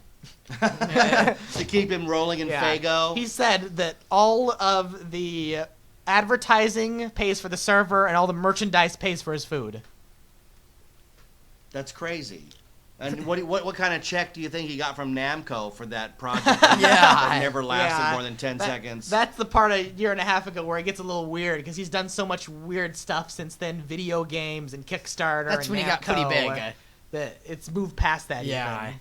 Homestuck's a franchise. If there was one piece of Homestuck merchandise you could have that they don't make, what would it be? God. Austin, you what would you like? If they could make one item, what would you like? Give the license to Funko and have pop vinyl. You'd like pop vinyl. More figures. They have the 4 kids as figures. Now that's an easy request, because they make blank pop vinyl. Yeah. All you have to do is screw horns in the head and you can have it. So there's no like a like a Ruby's costume, Zeelihu, or I would have thought the first thing you'd say would be the game. The game is coming. He's 100% It's said never it's coming. It's never coming. We have the Gary's Mod playset now. Yeah. Yeah, but you're talking about a free online server, and the guy was paid millions of bucks. Where's the real game? What about you, Luke? What piece of merchandise would you like?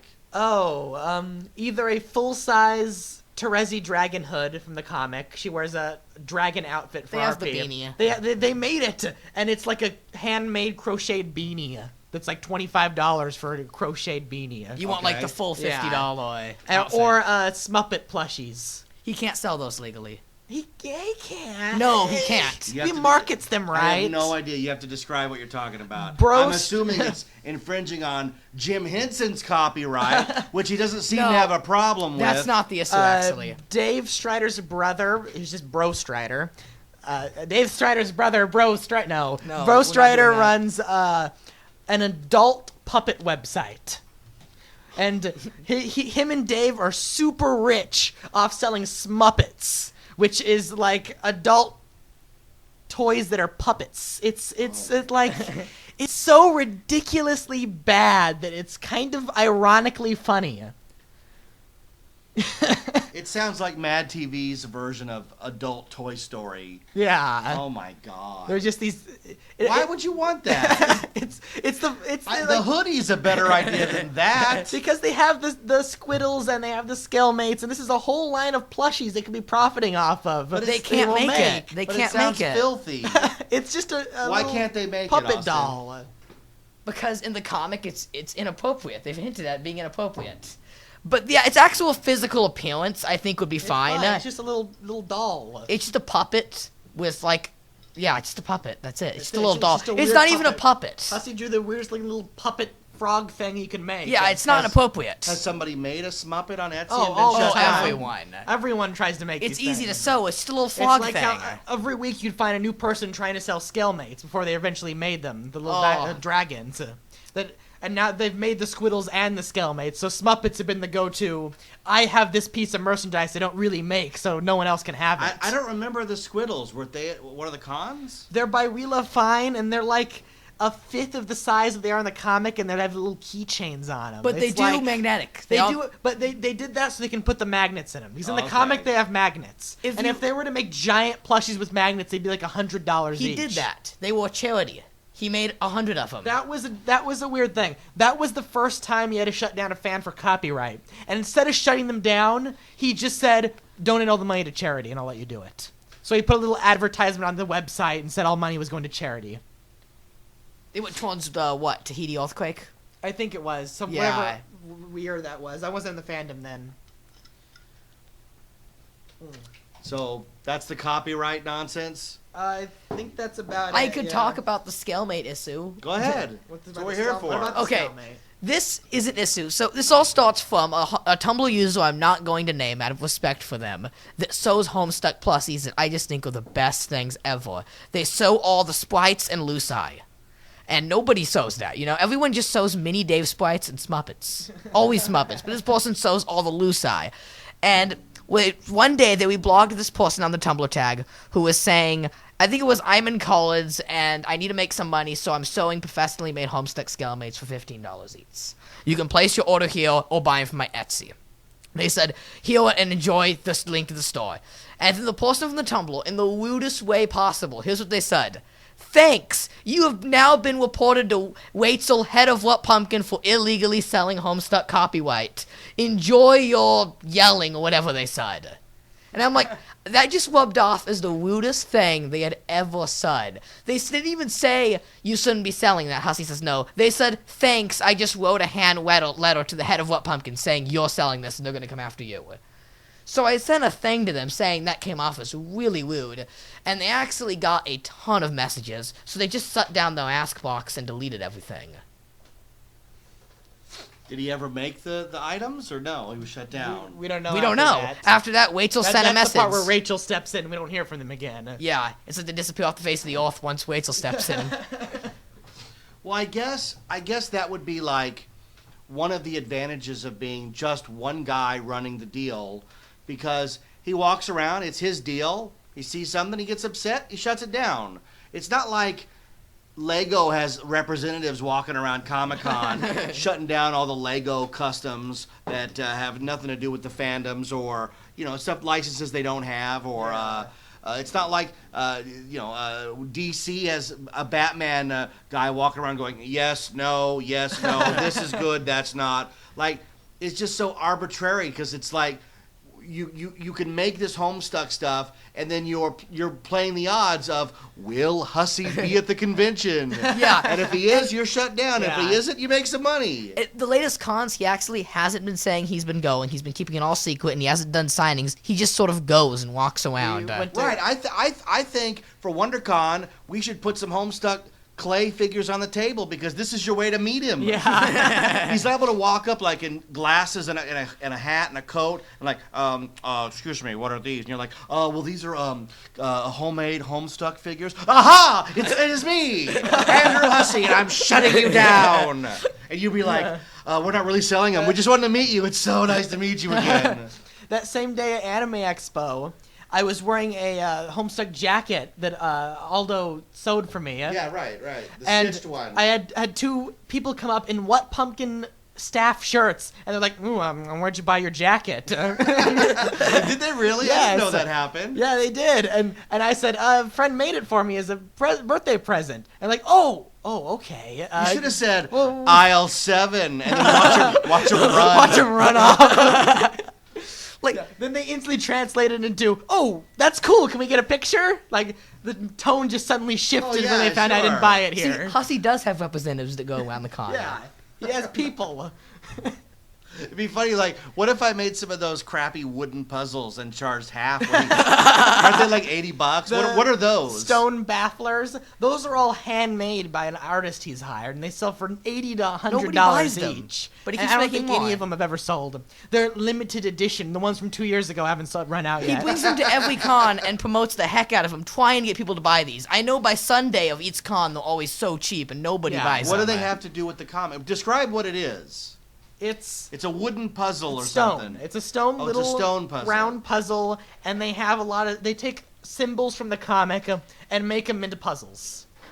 Made of wood. Hand cut Like, 'em. it looked to me like something you'd see on Survivor. Yeah. Like, Yeah. immunity's at stake and go, and And you're they like, put little pieces together, putting yeah. the symbol together. And it's so complicated that if it ever comes apart, it is never going back. It's a decorative piece that you hope you don't drop and let it fall apart. Do you know who made these for him, or what? Is he just selling them for a he's- friend?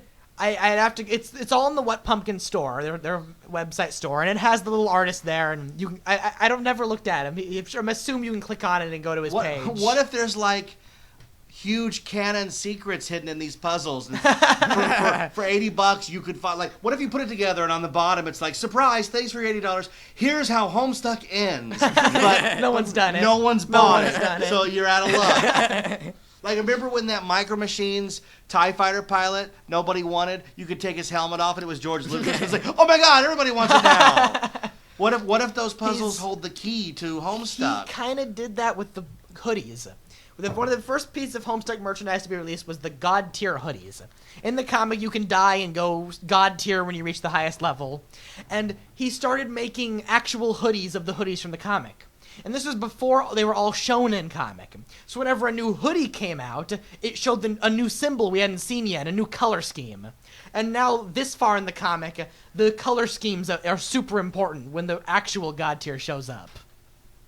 And you could have known that, years in advance If you looked at the hoodies and studied them well. And where were those available? On the What Pumpkin store. What Click the Pumpkin? banner at the top. Always What And Pumpkin. they were released in pairs and sets of 4. People are still theorizing if the sets they were released in is important to the story. And some of it actually has been.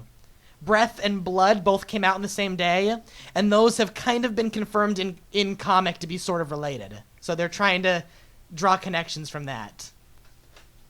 This is like some weird multimedia scavenger hunt. Yeah. Where they can't just tell you the story. It's like, no. You got to go here, and you got to buy this, then go here, and then do this, and then do this puzzle and put it together. Yeah. At any point during all of this Homestuck fascination, have you ever reached a point where it's like, it's just too much. I'd rather just read an Iron Man comic. No, you just sit and you read. I every few months I'll skim through of all of Andrew's old blogs and websites that have been taken down now for secrets, and I still find little connections. What's the most recent nugget you've unearthed? That was the Neverending Story with Doc, right?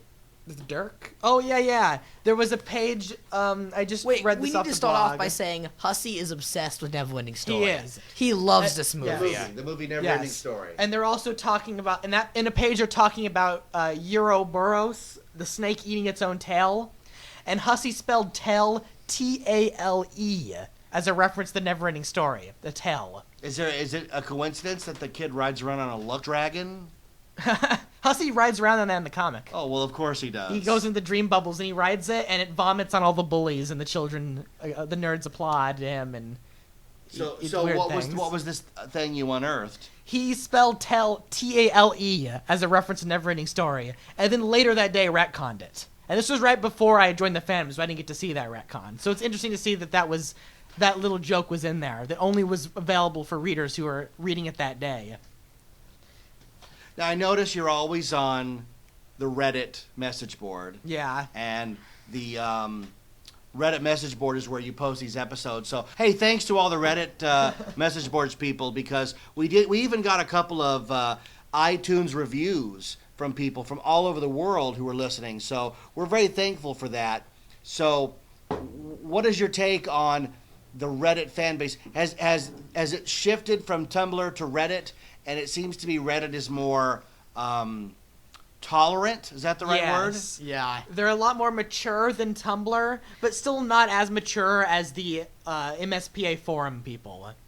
Most of the MSPA forum people know Andrew, and it's a lot of the music team. Everyone on the MSPA forum are either close friends with Andrew, or they've been around since before Homestuck and Ussie's older works, and they're fans of those. Yeah, they're a lot older than anyone else in fandom. The Reddit people are much more about our age. Have been reading the comic for at least over about a year and a half, and they'll still, their theories are much more mature than the Tumblr fandom, but we still make jokes. Like this week, the thing was we were putting sandwiches and everything. We take random pictures from the comic and edit sandwiches into their hands. Not and stuff. just sandwiches, sandwiches. Sandwiches. The sandwich? Did you get a sandwich? Yes. When you were doing this, were you having a sandwich? What else? So let me ask you real quick. We got about, I don't know, we're unlimited, but Yeah. we usually wrap up in 10 minutes or so, but it doesn't matter. Austin, what is your favorite theory that you've come up with? My favorite theory that Yeah. I've come up with. Yeah, one of your Austin Goont my fries theories. I don't make good theories. I can't think of good theories. I've got a few. Luke comes up with amazing theories, All right, and Luna, I help him with it's these Luna. a lot too. Luna, what's one of your best favorite theories? My favorite is the man? 11/11 update for last year. The comic wasn't updating this time. It was That's on right. Gigapause. Okay. But the What Pumpkin Tumblr, they changed certain edges of their border to red, and they just said the word obey. And then they said the word submit on the next day. And this was right before 11/11, which is the day the Alpha Kids started back in 2011. And that's a line from the comic. That's what this Betty Crocker hides it. She says, obey, submit, consume. So I said, on 11/11, What Pumpkin is going to say consume. And it'll be referenced to us consumers buying the new Crocker tier hoodie, which is Jane gets her god tier gets corrupted. She becomes Crocker tier. And the guys in the forums like, that'll never happen. They'll never make that hoodie. Crocker tier is the dumbest sign name ever. That was made up by the Tumblr community. That's not in the comic.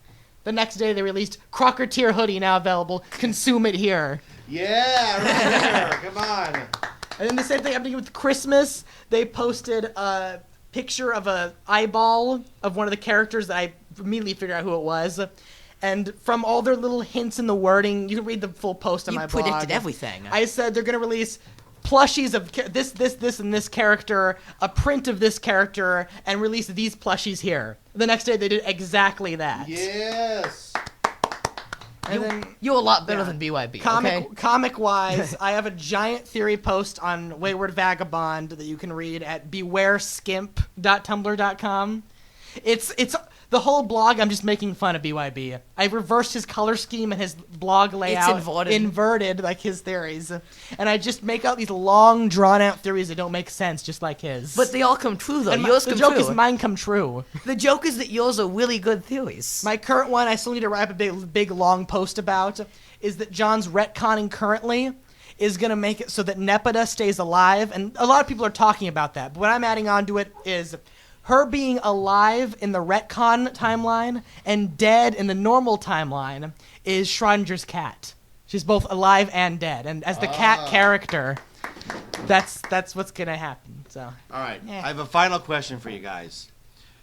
This always ever upcoming Homestuck video game that the Kickstarter was supposed to actually, kickstart.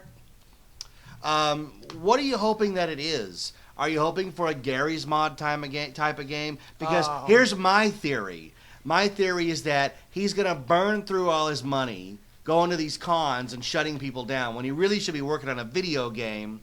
And eventually we're going to get the modern day equivalent of we simply ran out of time.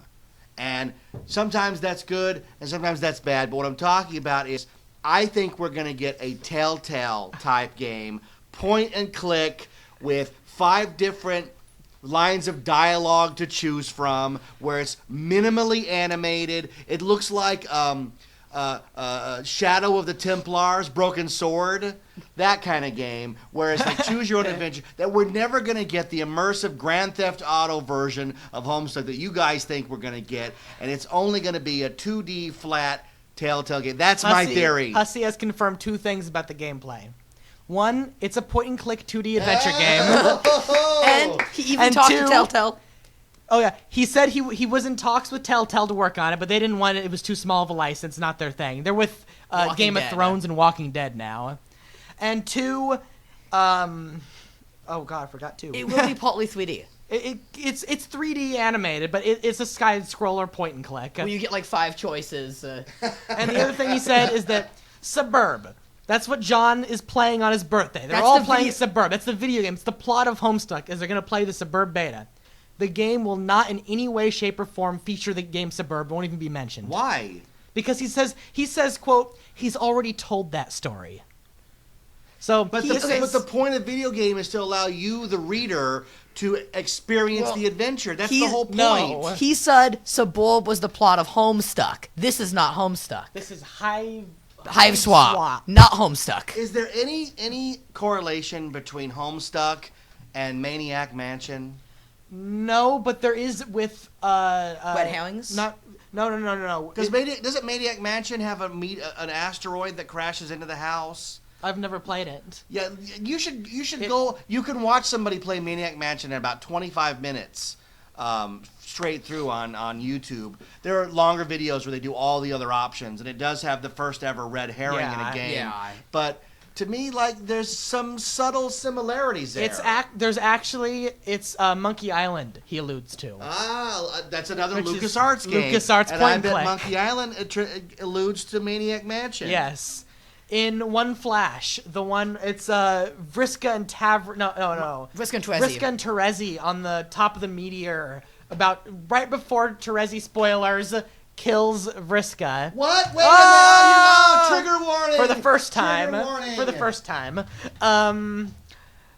It shows Mindfang's ship, because that part of the comic does all these fancy things where it's showing their ancestors and how they're living their ancestors' lives, and it cuts to Vriska's ancestor Marquise Mindfang on her pirate ship, and if you look little tiny in the corner for half a second, Guybrush Threepwood is rowing a little boat to safety. And he has gray skin and little troll horns. And they made him into a little troll. There's a troll Guybrush Threepwood in Homestuck. Okay, so I just brought up a screen grab of Maniac Mansion. Doesn't this look like Homestuck? Yeah. Like, look how close it is. Well, it's the whole. It's got this. It looks very similar. To me, that's the look like. It looks like he patterned it to look like Maniac Mansion. Because that leads back to Prom Sleuth and Jailbreak, which were all spoofs of text-based adventure games. Okay, so that's not crazy to think It's not that. crazy. Its origins are at point-and-click adventures and text-based adventures. But now that Homestuck's so far in, it doesn't follow that anymore. He kind of quit that within the first few acts of Homestuck. the best parodies transcend the material that they're parodying to become their own material. Yes. That's the best part. It started out as the first few acts are just text-based adventure spoof, and it became its own thing. It's gotten its own rules now. Now it's just a normal story with dialogue and traditionally drawn pages. It doesn't look like a video game. The new retcons are cool because whenever he goes back to a certain point in the story, he adapts the art style. And Hussey tries to draw in his old style, and it's hilarious to look at. He claims he hasn't advanced at all doing Homestuck, but when you see him trying to draw in his old art style, it doesn't work. Well... Oh, yeah, you're saying he has advanced. Yeah. So, yeah, I mean, everybody grows as an artist. I'm a better writer on book 4 than I was on book 1, no doubt. But he claims that he never improved. He claims that he's been holding back and that Homestuck just hasn't gone up to his standards yet. Well, that he's retconning his life is what it sounds like. All right, we're going to wrap up this episode. Any final thoughts on this Christmas Eve 2014 we're a day away from Christmas? We're a week away from 2015. and all the conventions that next year holds, all the Homestuck meetups. We're supposed to have he promised a new update on the game before 2015. Yeah, and he'll do one on New Year's Eve, 9 o'clock. That's what he did last year. Yeah, why break tradition? There's actually going to be an update tomorrow on Christmas, isn't there? Christmas night, there's going to be a real update of the comic. All right, so we'll have something to talk about next episode. So, any last word? Why don't you two wish everybody in Homestuck Land a Merry Christmas. Merry Christmas. Merry Christmas. Yeah, Christmas. And we're about to right now enjoy our Betty Crocker brownies that have been baking while the episodes. And no joke, we really are. So we want to thank you all for listening. This is 91 Reasons, and we're going to get to the end here. My name is Jeff Tucker. I am the voice. I am the host of 91 Reasons. These are my Homestuck experts. Go ahead and say your name and say goodnight. Good night. Good night. All right. The best way to support the show is to go on iTunes and give us a great review. We love reading your reviews, and it really lets us know that you're liking what we're doing. We're really grateful for the Homestuck fans literally around the world who are listening. We are humbled by the numbers that we're seeing and the many Homestuck fans in so many different walks of life and traditions and places around the world. It really does say what a fandom can attain, and we've not gotten any negativity on this podcast because we're trying to do something nice here, and we're really happy that people are enjoying it and really taking it to heart. And there's even some non-fans who are just fans of the regular 91 Reasons podcast who are listening to this thing. And, I'm going to give that Homestuck thing a try. So what you're saying is working, which is good, right? Yeah. All right, give us a review on iTunes, subscribe, tell your friends, share the links. Check out my books on Amazon.com. They're not as good as Homestuck, but they're my own thing. The Sixth Key, The Lost Station, and The Infinite Backward by me, Jeff Tucker. They're available in a paperback or a Kindle download for 99 cents. If you're a member of Amazon Prime, the download is free. You can't get better than that. We also have a Patreon page. Look up 91 Reasons on Patreon so that if you'd like to donate even just $1 an episode, $1 a month, everything helps and it goes straight to the podcast. We're pretty archaic in how we do this show. It's the three of us. We have one microphone. It's an Adam Levine Maroon 5 microphone from Target, so it's not even the greatest thing. So eventually, if the Patreon he kicks into high gear, unlike Hussey, we will actually use that money to put right back into the project that we're working on. And the project that we're working on is 91 Reasons. Thanks for listening to 91 Reasons. Please subscribe and leave a review on iTunes. Find us on Facebook. Is anyone even still listening? You're listening to 91 Reasons, a journey into the twisted landscape of pop culture. Keep your hands and arms inside the podcast at all times. And now, the voice, Jeff Tucker. All right, welcome. We're back. You didn't think we'd take a week off, did you? We didn't take a week off for Christmas Eve, so why would we take the week off for New Year's Eve? New Year's Eve seems somehow less important than Christmas Eve, because Christmas Eve, you're hours away from getting all this amazing new stuff to add to your life, including tons of Homestuck merchandise, which is what we may talk about on the show today. But see, New Year's Eve, what's going to be in the morning? It's a new year. It's 2015. It's the year of the Homestuck. It's the year of the Huss. It's the year of the Huss. All right, welcome. It's another episode of 91 Reasons. I am Jeff Tucker. We are continuing our far-flung voyages to the outer fringes of the internet, a strange world of candy corn horns and gray-skinned trolls. Yes, it's Homestuck, and I have to tell you very quickly before we get into the show, I work at a local theme park here, and I actually had a young girl walk up to me wearing a Homestuck shirt, the one you buy at Hot Topic that has all the characters on it. And I said, "Oh, you're a Homestuck fan. You like Homestuck, Andrew Hussey, all that?" And she looked at me as if I was speaking in tongues. She was stunned that I had any concept of what Homestuck was. And I was like, "Yeah, Homestuck, with like Terezi and Carcat and Betty Crocker and all that." And she was like, "Oh my God, this old man knows about Homestuck. Why do I know about Homestuck? Well, I know about Homestuck because I'm sitting here with two of the foremost authorities on all things Homestuck. Introduce yourselves. My co-hosts for the Homestuck revolution that continues to march on. Austin. I'm Luna.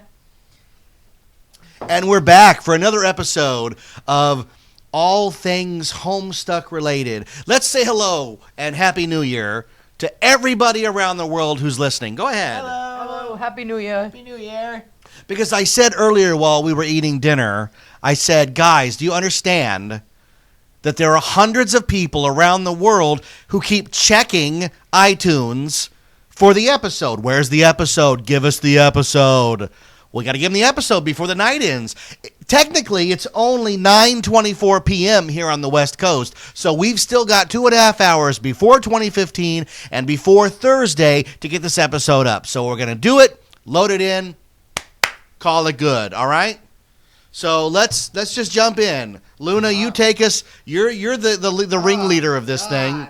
What first? You're the guy who said just a few moments ago to Austin, can get out of the middle chair so I can have the chair closer to the microphone so that I can talk more. Since you don't talk, and now Austin will probably... He never talks. I just lean over him the whole time. Yeah, well, Austin has... See, you're the expert on all things. Austin has little niches, and when you dig into one of those niches, that's what he jumps in. He's like, no, wait a minute.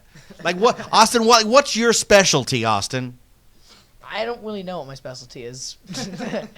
What are you into most about Homestuck? I love the characters and how well Hussey writes them all. Okay, so let's go through the list here. We have almost everything crossed off now. Yeah, you guys. Well, there's something like copyright. We did that last week. Crossing that off. All right, let's talk about. I don't see here, folks. I'm the novice. I have no idea what any of this stuff means. So when I pick an item off the page, I don't know where it's going to go because I don't know what it means. I don't know what cherubs mean. Can you guys enlighten me as to what? Because when you say cherubs to me, I think of little fat naked children floating above a bathroom like with grapes. What are in relation to Homestuck? What is cherubs? Cherubs are the third race in the comic. There's a lot of little things, but the three master species are human, troll, and cherub. And cherubs, he tries to break a lot of the rules he set up, and the cherubs are really strict in rules. And the way their characters are defined is nothing like anything else in the comic. And they're introduced to really late in. Yeah, the first one you don't get to see them until page 7,000 of Miss Pain Adventures. And how many pages are there? So far, 9. It begins on 1,900 if you're in just Homestuck. It's about 5,000 to 6,000 pages into Homestuck. But you said they didn't show up till 7,000. Page 7,000, yeah. But if they only go to 6,000, it doesn't make sense. No.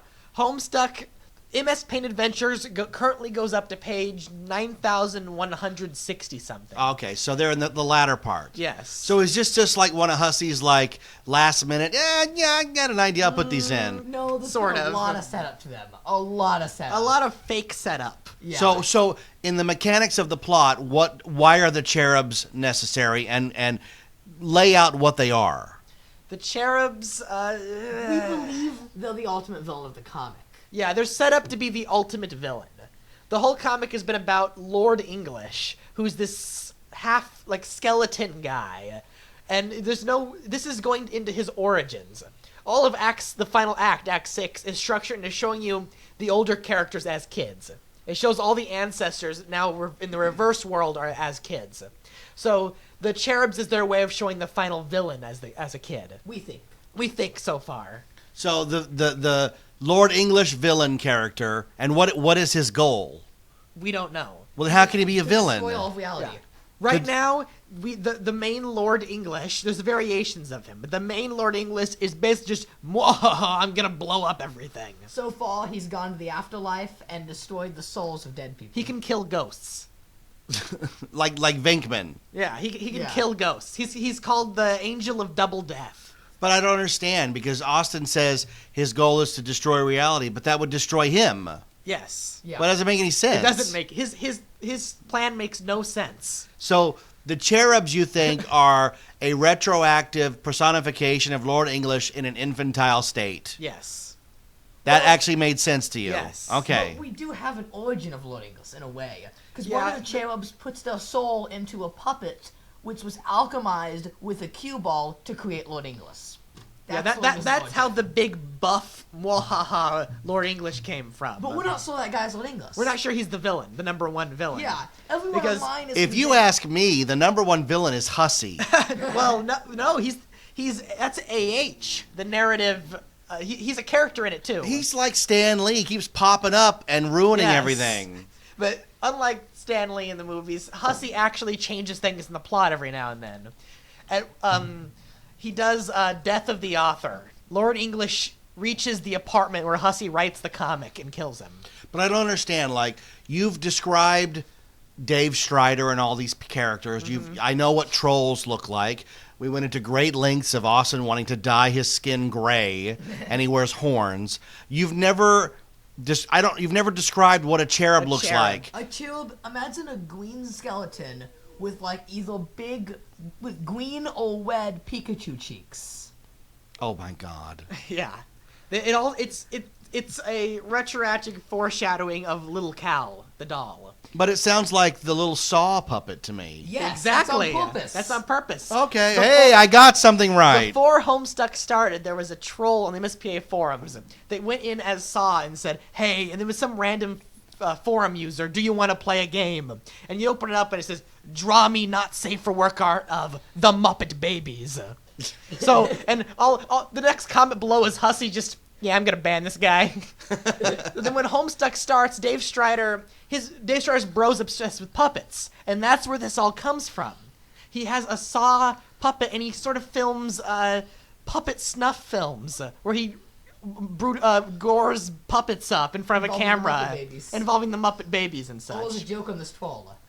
And then somehow that led Hussy down the thought path of the final villain should also look like a Saw guy and have to do with puppets. So it all stems from some random troll in the forum has now set up the entire villain of the comic.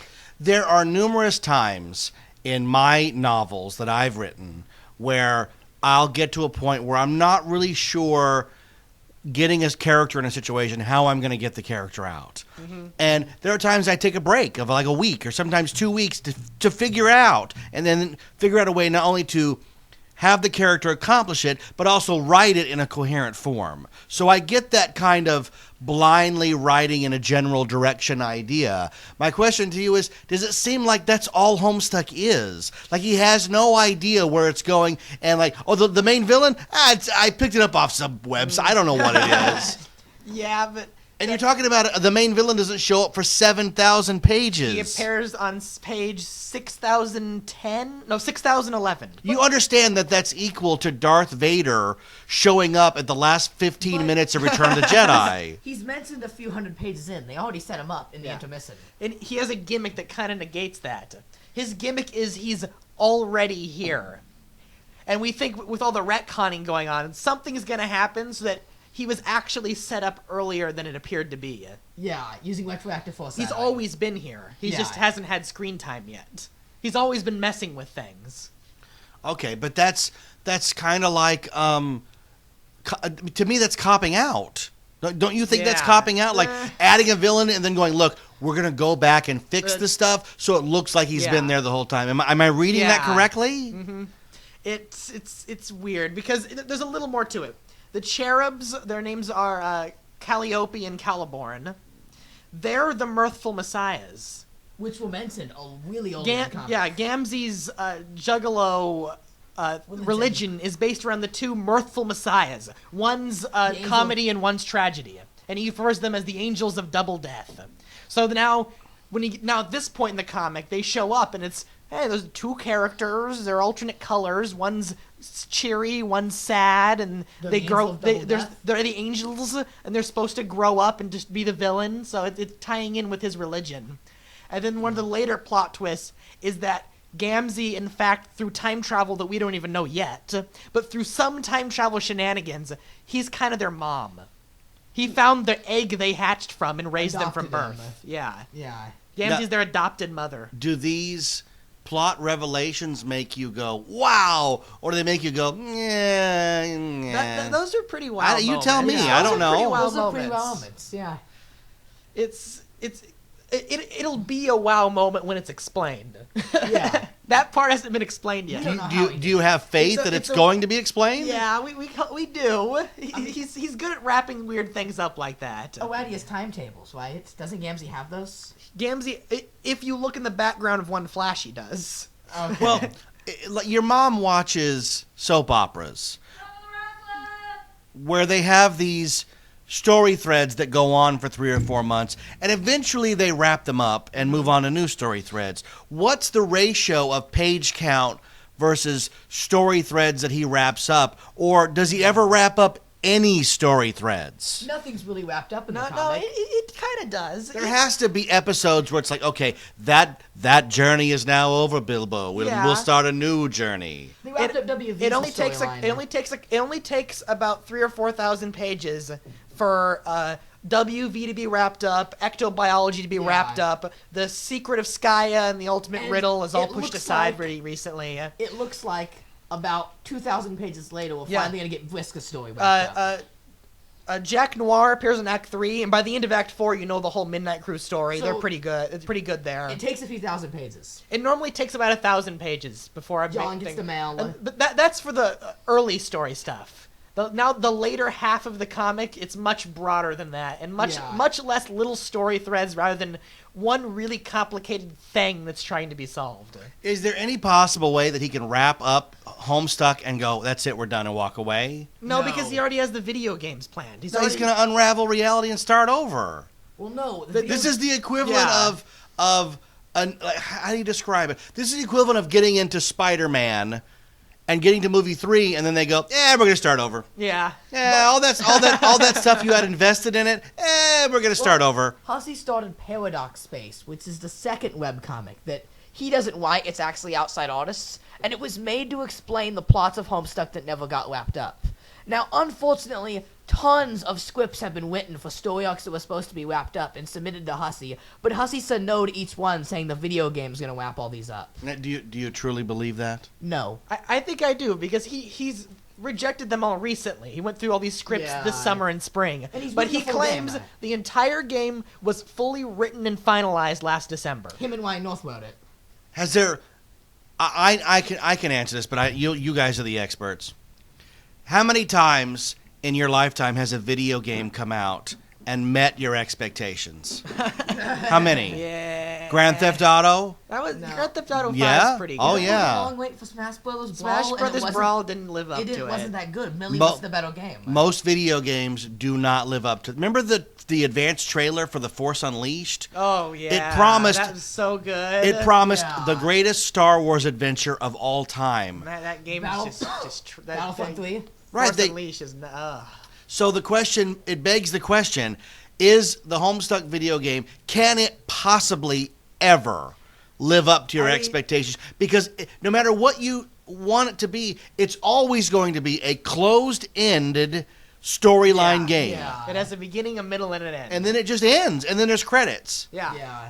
He says he has 2 written. He says Two complete games. 2 complete games, and they're in parallel with each other. And they're broken up into episodes. They connect with each other, but you don't have to play them in order. You can play either one first. I'm getting shades of the path of Neo, man. Oh. Remember that Matrix game where you didn't get to be Neo, Yeah, you got to you're follow Neo? alongside him. Yeah, you're in tandem, He said right? The new game will have all new characters, all new places, and won't interact with Homestuck. What?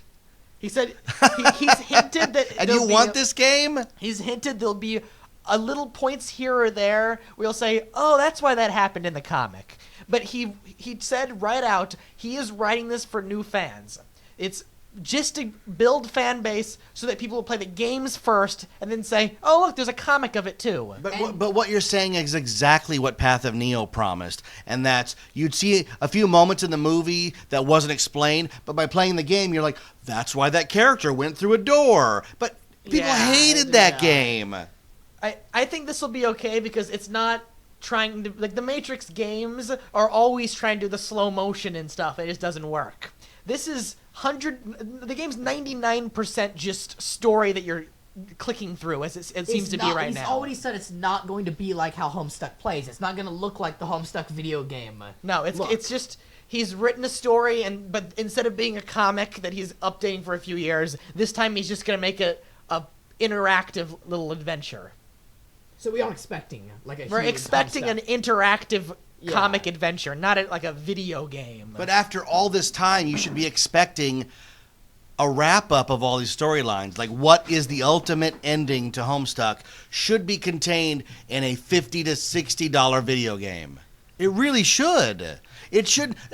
Okay, you're too young, but when Star Trek III, The Search for Spock came out, they asked the director, Leonard Nimoy, are we going to find Spock? And he said, you think at the end of the movie we're going to shrug and go, we couldn't find him? No, you gotta find him. So all this buildup, the years, the money, the waiting, the anticipation, has to amount to something. There has to be some sort of resolution to this giant story. I would love for the video game to have the main characters featured at the end and wrap that story up. Wouldn't you be happy with just like a still shot of them and a little bit of text like, this is what happened? Yeah. Like at the end of Fast Times at Ridgemont High, Jeff Spicoli saved Brooke Shields from drowning and blew the reward money to have Van Halen play his birthday party. That's it. We're done. And It would say Dave Strider had a cool day at the grocery store and dropped his drink, and that's it. But even though I know it takes place long before the Homestuck characters played the suburb video game and takes place in another universe, I really am hoping they'll find a way to get a glimpse of the main cast in there. I think he'll pull like a Bioshock Infinite with a character. What? Can see the future and they'll sew the characters real quick or no? Will it link into I the don't plot know. last second? Like Bioshock Infinite, when you play through it, doesn't feel like any of the Bioshock games. But, spoiler alert, at the end of the connected DLC, it connected it all in like 5 minutes with the main franchise. Will the game do something like that? Do you think it will? He'll pull a twist at the end that it's much more important than it seems. I don't know. It's hard telling with him. The main character could be a seer, and they could...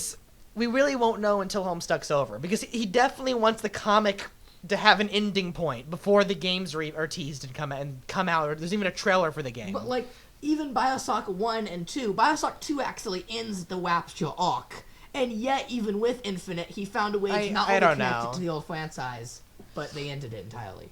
It's impossible to tell.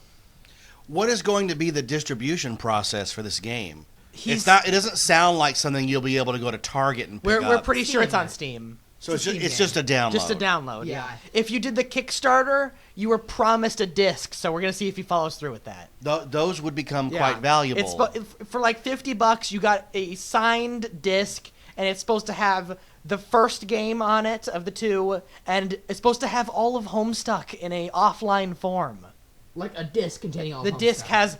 has... you put the disc in, it says click for game, click for comic, and it's got the full comic on there. But it would have to be a Blu-ray then for that kind of information, or multiple discs. Yeah. It'd be like 10 discs long, like 1,000 pages each disc. He may end up for that $50 not making any money for all that content. Yeah. But you think for the general public it'll be a Steam release? It'll be a where Steam release, It's just yeah. a download. It'll probably be on Steam Greenlight by next summer, because it has to go. Any new game on Steam now has to go through a process where it gets put up in this little workshop type area, and people vote if they want it or not. And Valve has to approve And it. Valve has to give their okay that they allow it on Steam. Now, what will happen the day that is available for only beta testing, and you guys aren't in it? Will you go crazy? You missed the Kickstarter. The news posts are posted all over Tumblr, so I assume as soon as anything hint is released, it'll be everywhere. When Namco High was released, even the people who hadn't paid money to go through the Homestuck arc of it, it was still all leaked on Tumblr. Yeah, that you can get it anywhere. Yeah, I know much. that when Namco High came out, you came to me and you wanted like $65, $70 for all of this Homestuck related paraphernalia in the game, and I'm so glad I didn't buy it. Yeah, because they didn't even support that game. They shut it down half a year later. Oh, I would have been so angry. If you had spent the money on the Homestuck, yes, and not got to play through it. You were so wanting it. It wasn't that good. People have put read-throughs, and Hussey wasn't involved in it. Yeah. He was the Creative director. creative director, which means he hired his friends to do it. and he had no input on it. All the Homestuck characters were really out of character. It was not Hussey's writing at They all. didn't look like the characters. They were drawn by other artists. The game is more promising because he showed pictures of him writing it. There was pen and paper and Hussey writing the game. And the game models look like the characters. It looks like the comic. Yeah, this is... The Namco High was nothing but some non-canon drawings of the characters, and you click through some text that wasn't written by Hussey. Yeah. What the heck? And then they shut it down. To your knowledge, has Andrew Hussey ever had a day job? Have we talked about that on the show? Yeah. We've talked about it. We said we don't know. That You don't know. He quit any job as of 3 or 4 years into the I just comic. can't understand how he makes money. I know that. Merchandise. Yeah, I know, but it's so niche. Yeah. Like, I can't believe that he sells enough But- merchandise to not have to work. Like, I don't think you guys understand how expensive life is, Yeah. especially a guy like that going to cons, hotel room, Yeah. airfare, general living, and money for rent and food. Where does it all come He from? must make a lot of money because he's refused a Hot Topic multiple times. It took a lot to get that one T-shirt on the shelf. Right, but do you And- think the Hot Topic people want him to sign for merch or sign over Everything. giant rights Yeah. that suddenly it's out of his hands and it becomes as ubiquitous as Nightmare Before Christmas junk or Oh, Doctor yeah. Who or Bravest Hot Warrior? Topic had their way. There'd be bracelets and keychains and as soon as possible DVD release of the comic so Well, more of people course, can read it. Because if it makes money, they want it. Hot Topic may shout to the hills about how they're supporting the rebels and the nerds and the geeks, but if it ain't making money, it's out of the store. Yeah. Hunger Games, they did the first movie giant and then nothing. Well, the last time we saw Hunger Games, it was buy one, get one free, and the movie had just come out. They were like, look, we're not getting stuck with this crap again. Hussey's even said Hot Topic only has the rights to distribute the Wheeler Fine exclusive T-shirt. One T-shirt, only distribution. If you were to fully sell out, it would mean they can get any Wheeler Fine stuff in the store and give the license to Hot Properties, which is Hot Topic's merchandising brand, where they make T-shirts and stickers. I can't believe they don't have, little Homestuck blind box PVC characters. yeah. That seems like a natural. We're all guessing as soon as the comic ends, there's going to be buttons, keychains, and Funko's going to get something. They have it's to. right up their alley. It's Yeah. a niche little online thing that are all really simple characters they can paste on their same molds. Yeah, it already looks like pop vinyl They're stuff. already the same chibi style as pop vinyl. It's so easy just to put it right in with them. So along the lines of all this merchandise talk, we ran into somebody just a couple of days ago, yesterday as a matter of fact, at the mall, who crochets Homestuck hats for Etsy and had it all taken down. Yeah. Yeah. Well, All Pumpkin taken took down. down everything. So what happened there? Well, they just said take it down. They had to take it all down. Yeah, like we said in the last episode, you can't sell anything, or Hussey will be on your case. That's crazy. He has, special no matter people who if go you go on on cons. the farthest area of DeviantArt and only send the links to your friends, he will hunt you down. Yeah, like we said, remember the two people with the trench coats trading the horns behind Yeah. Hussey's at Comic-Con? Yeah. There's no escaping Hussey from Well, copyright. remember we talked about how Luke got stopped by the two What Pumpkin employees? Oh, you know, I was like wearing where did my shirt. Yeah, and they wanna they're know. tracking me down. That's unbelievable. They're ready to take the shirt off my back and find who's selling it. But do you want Homestuck to become another teen brand like Attack on Titan and Hatelia and My Little Pony? Do you want it to go right alongside that, or are you happy knowing that it's underground, Well- that you got to know what you know to be in the know, and all you Homestuck people give everybody the secret nod while everybody else is wearing their Doctor Who fez with their sonic It's a screwdrivers? weird little thing. It's weird because I don't want it to be like that. But I want the merch. But I want the merch, I want them yeah. to make. Well, now you're torn, aren't I you? don't want to Yeah. be stuck with the $80 puzzles and that's it. I want See, the keychains. I like being able to see Homestucks in public, and it's a big deal. You're Homestuck, and you instantly become friends.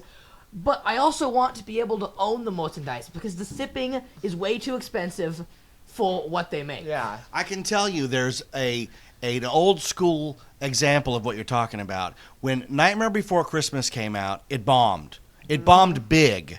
Your mom and I went and saw it opening night and were instantly in love with this movie because it was alternative, dark, gothic, not Disney-like at all. Tim Burton as a cartoon. It was fantastic. So We went looking for all the merchandise we can get, and there wasn't much to get. There was a toy line, which only had one shipping to Toys R Us, and once they were gone, they were gone. We actually went to the Disneyland Hotel because we heard they had a really small assortment, and they did. They had a couple of purses, backpacks, some keychains, little coffins full of candy with Jack Skellington on them, and a Jack Skellington mask. Now, at the time, we were poor. I picked up a couple of things, and they said we'd come back. The next week we went back, it was all gone. So we had our shot, like a What Pumpkin or We Love Fine. We had one shot to buy the merchandise for the brand we liked. And once that was gone, it was gone. And it took 4, 5, 6 years. And then suddenly, oh my God, there's more Nightmare Before Christmas merchandise than anybody could possibly keep up with. Out of Japan, out of America. I mean, we've been to Disneyland and we play a game.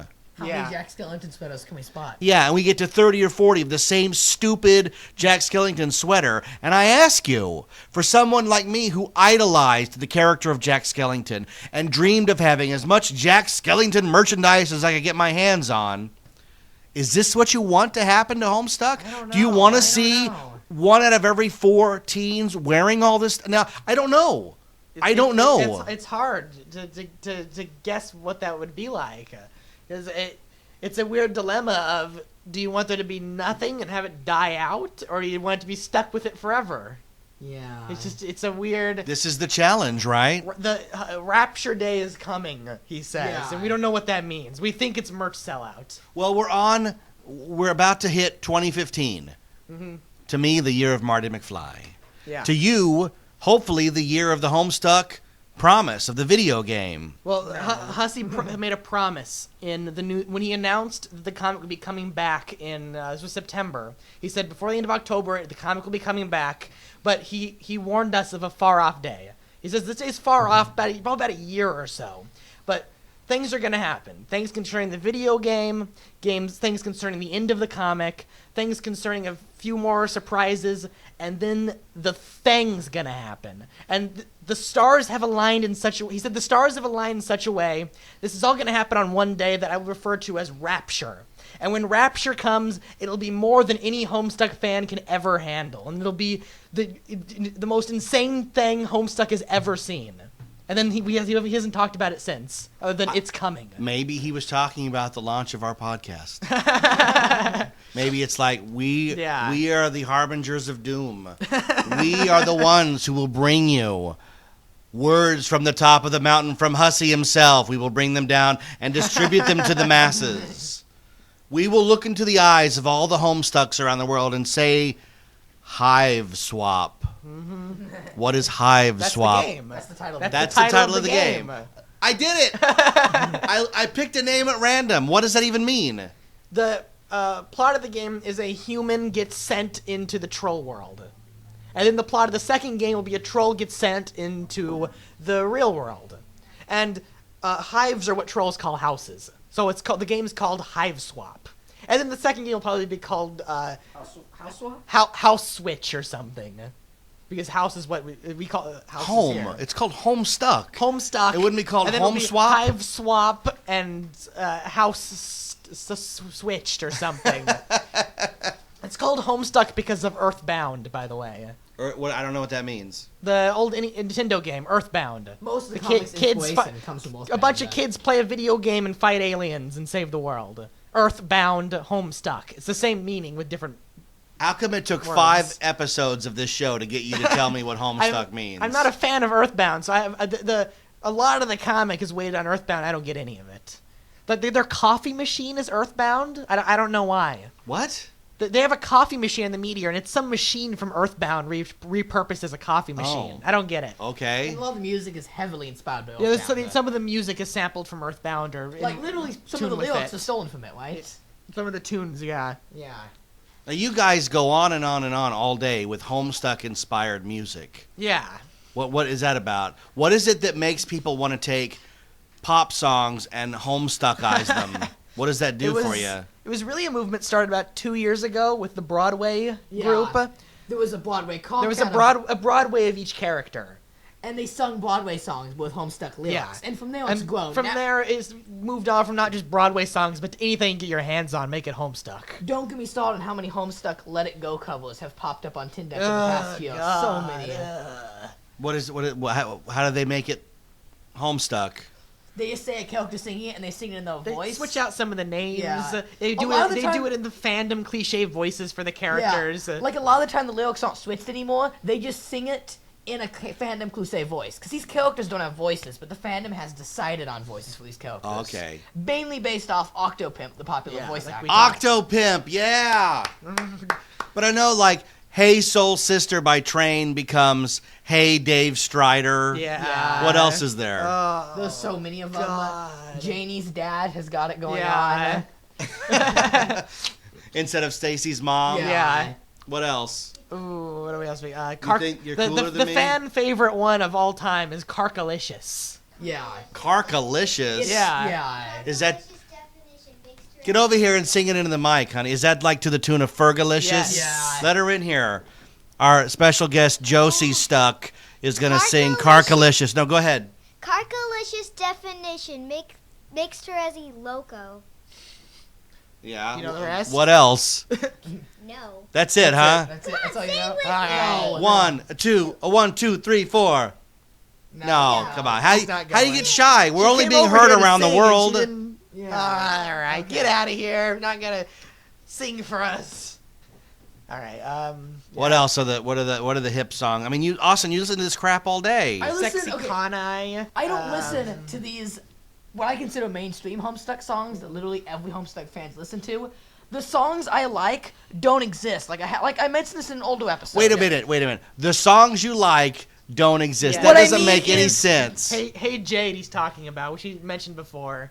Hey Jade, Yeah. like Hey Jude. It There's- doesn't there's exist though. 2 YouTube videos in really bad quality, and that's it. That's it. They all problem exist on the is- internet. I like Broadway Cockcat, like not like the people on YouTube who cover the songs say Broadway Cockcat. I'm talking about the original Cantabile Gelato, who started the entire Broadway movement. Cantabile Giotto.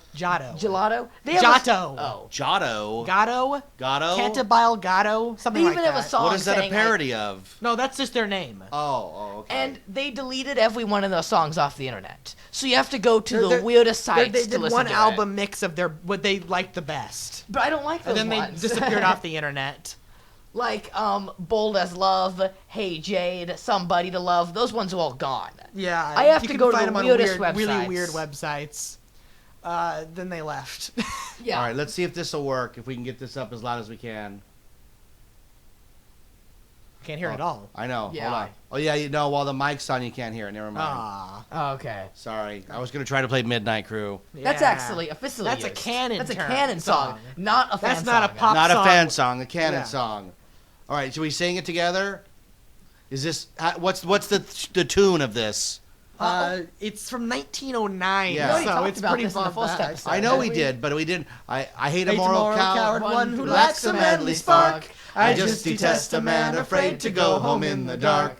I always spend my evening where there's women, wine, and song. And like a man, I always bring my little wife along. I'm a member of the Midnight Crew. I'm a night owl and a wise bird too.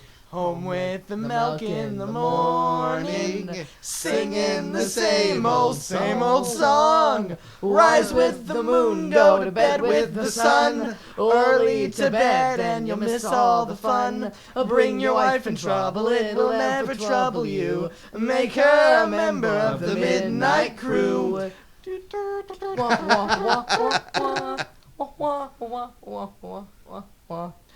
The fun doesn't stop till 12 on happy old Broadway. But what's the use of going home until the break of day? Something confidential, whisper not above a breath. I once went home at 2 a.m. and scared my wife to death. I'm a member of the Midnight Crew. I'm a nice and a wise bird too. Home with the moon in the morning, singing the same old song.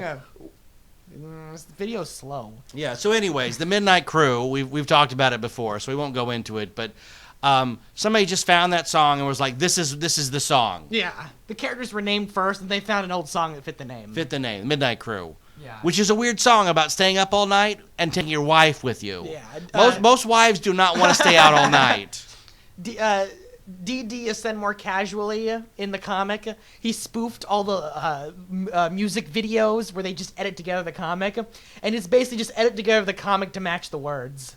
That's a parody off Lyric-Stuck, which is a thing where they take popular songs and they also redraw panels from Homestuck and fit them to it. Like, normally when a song mentions Hall, they'll show a pixel of Dork. The worst ones are the ones that don't have a coherent story they're trying to tell with the music video. It's just, they said this word, and that goes back to this character in that one page. Now you realize that that's a phenomenon across the board on the internet. Yeah. Every movie character, TV show, there are people who just put clips to songs and like, this song reminded me of this episode, so I strung it together. It's like, oh my God. Yeah. And DDSM more casually spoofs the bad ones. They just skip around. Yeah. So when did Homestuck start? What year? What date? April 13th, 2009. Was So- Homestuck. So we're getting up to 6 years on this. Yeah. And you got into it when? April 13th, 2013. I would sometime when May, I don't remember. So it was around 4 years old by the time you got into it. Exactly to the Yeah. day. And 4 you were years just old. like, this is my thing. Yeah. We It fou- took me a month to read it. Exactly 1 month to catch up. We found it through Adventure Time. Yeah. Because we found Lydia Lama. Lydia Lama, she did the Marshall Time animation, and then we all bugged her, do more Adventure Time cartoons. And she's like, no, I only draw Car Cat now. We didn't know We're Car like, Cat was. what's a Car Cat? And she tried to explain Homestuck, and that's really what I saw. What's a Homestuck? Is this somebody you can meet at a con? No. I think she's East Coast. Yeah. Oh, okay. So, no. You gotta go to like a Florida con. Because like you could walk up to her and go, draw me Car Cat. Right? Yeah. Draw me Car. I mean, that's what you do to poor Andy Ristano. Yeah. I've met most of the celebrities, the fandoms I like, A but lot not of them so are mu- West Coast. but not so much of the Tumblr users of the Because fandom. I know that, not to digress, but you met Andy Ristano a million times, and he's so generous, and he's like, so what do you want me to draw for you? And you go, Austin, you always go, well, I like Simon Petrikov, and he goes, yeah, I like Finn too, and he draws you a Finn really quick with a little pursed lips up. Because like the first time you met him, he drew you Simon Petrikov and Ice King, and I just know he's like, look, kid, I've given you enough drawings. You get Finn, because Finn's the easiest. Here you go. Here's Finn. Simon Petrikov's like the most complicated character. Yeah, you can exactly. draw. I was there the time you asked him, like the third or fourth time, and he was like, yeah, and he just drew Finn. Like, he's such a nice guy. But you think we met Hussey, and he draws like a quick. Johnny Boy. He draws 5-second drawn doodles. Yeah, those are pretty cool. Josie, he drew a Solix for. That's Yeah. rare, right? Yeah, there's a Solix. What else is there? There's a couple Car Cats, I Yeah, think. if you bring a special thing If for him you have to a sign, special item. he'll if you sign bring one of Car Cat's DVDs, Or the Sweet Bro or book. a handmade plushie, or the Sweet Bro book, something special that stands out to him, he'll do a little special doodle for you. So what's been going on in the fandom lately? Like, what's the buzz? We're back to just regular update to update stuff. Nothing huge has happened in the comic. We're just into Typical regular update reactions, update panel reactions. edits, BYB Hussey hasn't done a theories. con for almost a year now. He hasn't Yeah. he hasn't done anything.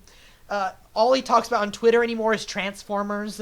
Yeah. The cartoon, toy, or crappy movie series? The cartoon, like The classic cartoon. stuff. G1. His best friend IPGD is all she does is ship Transformers now, and that's all he talks about with her.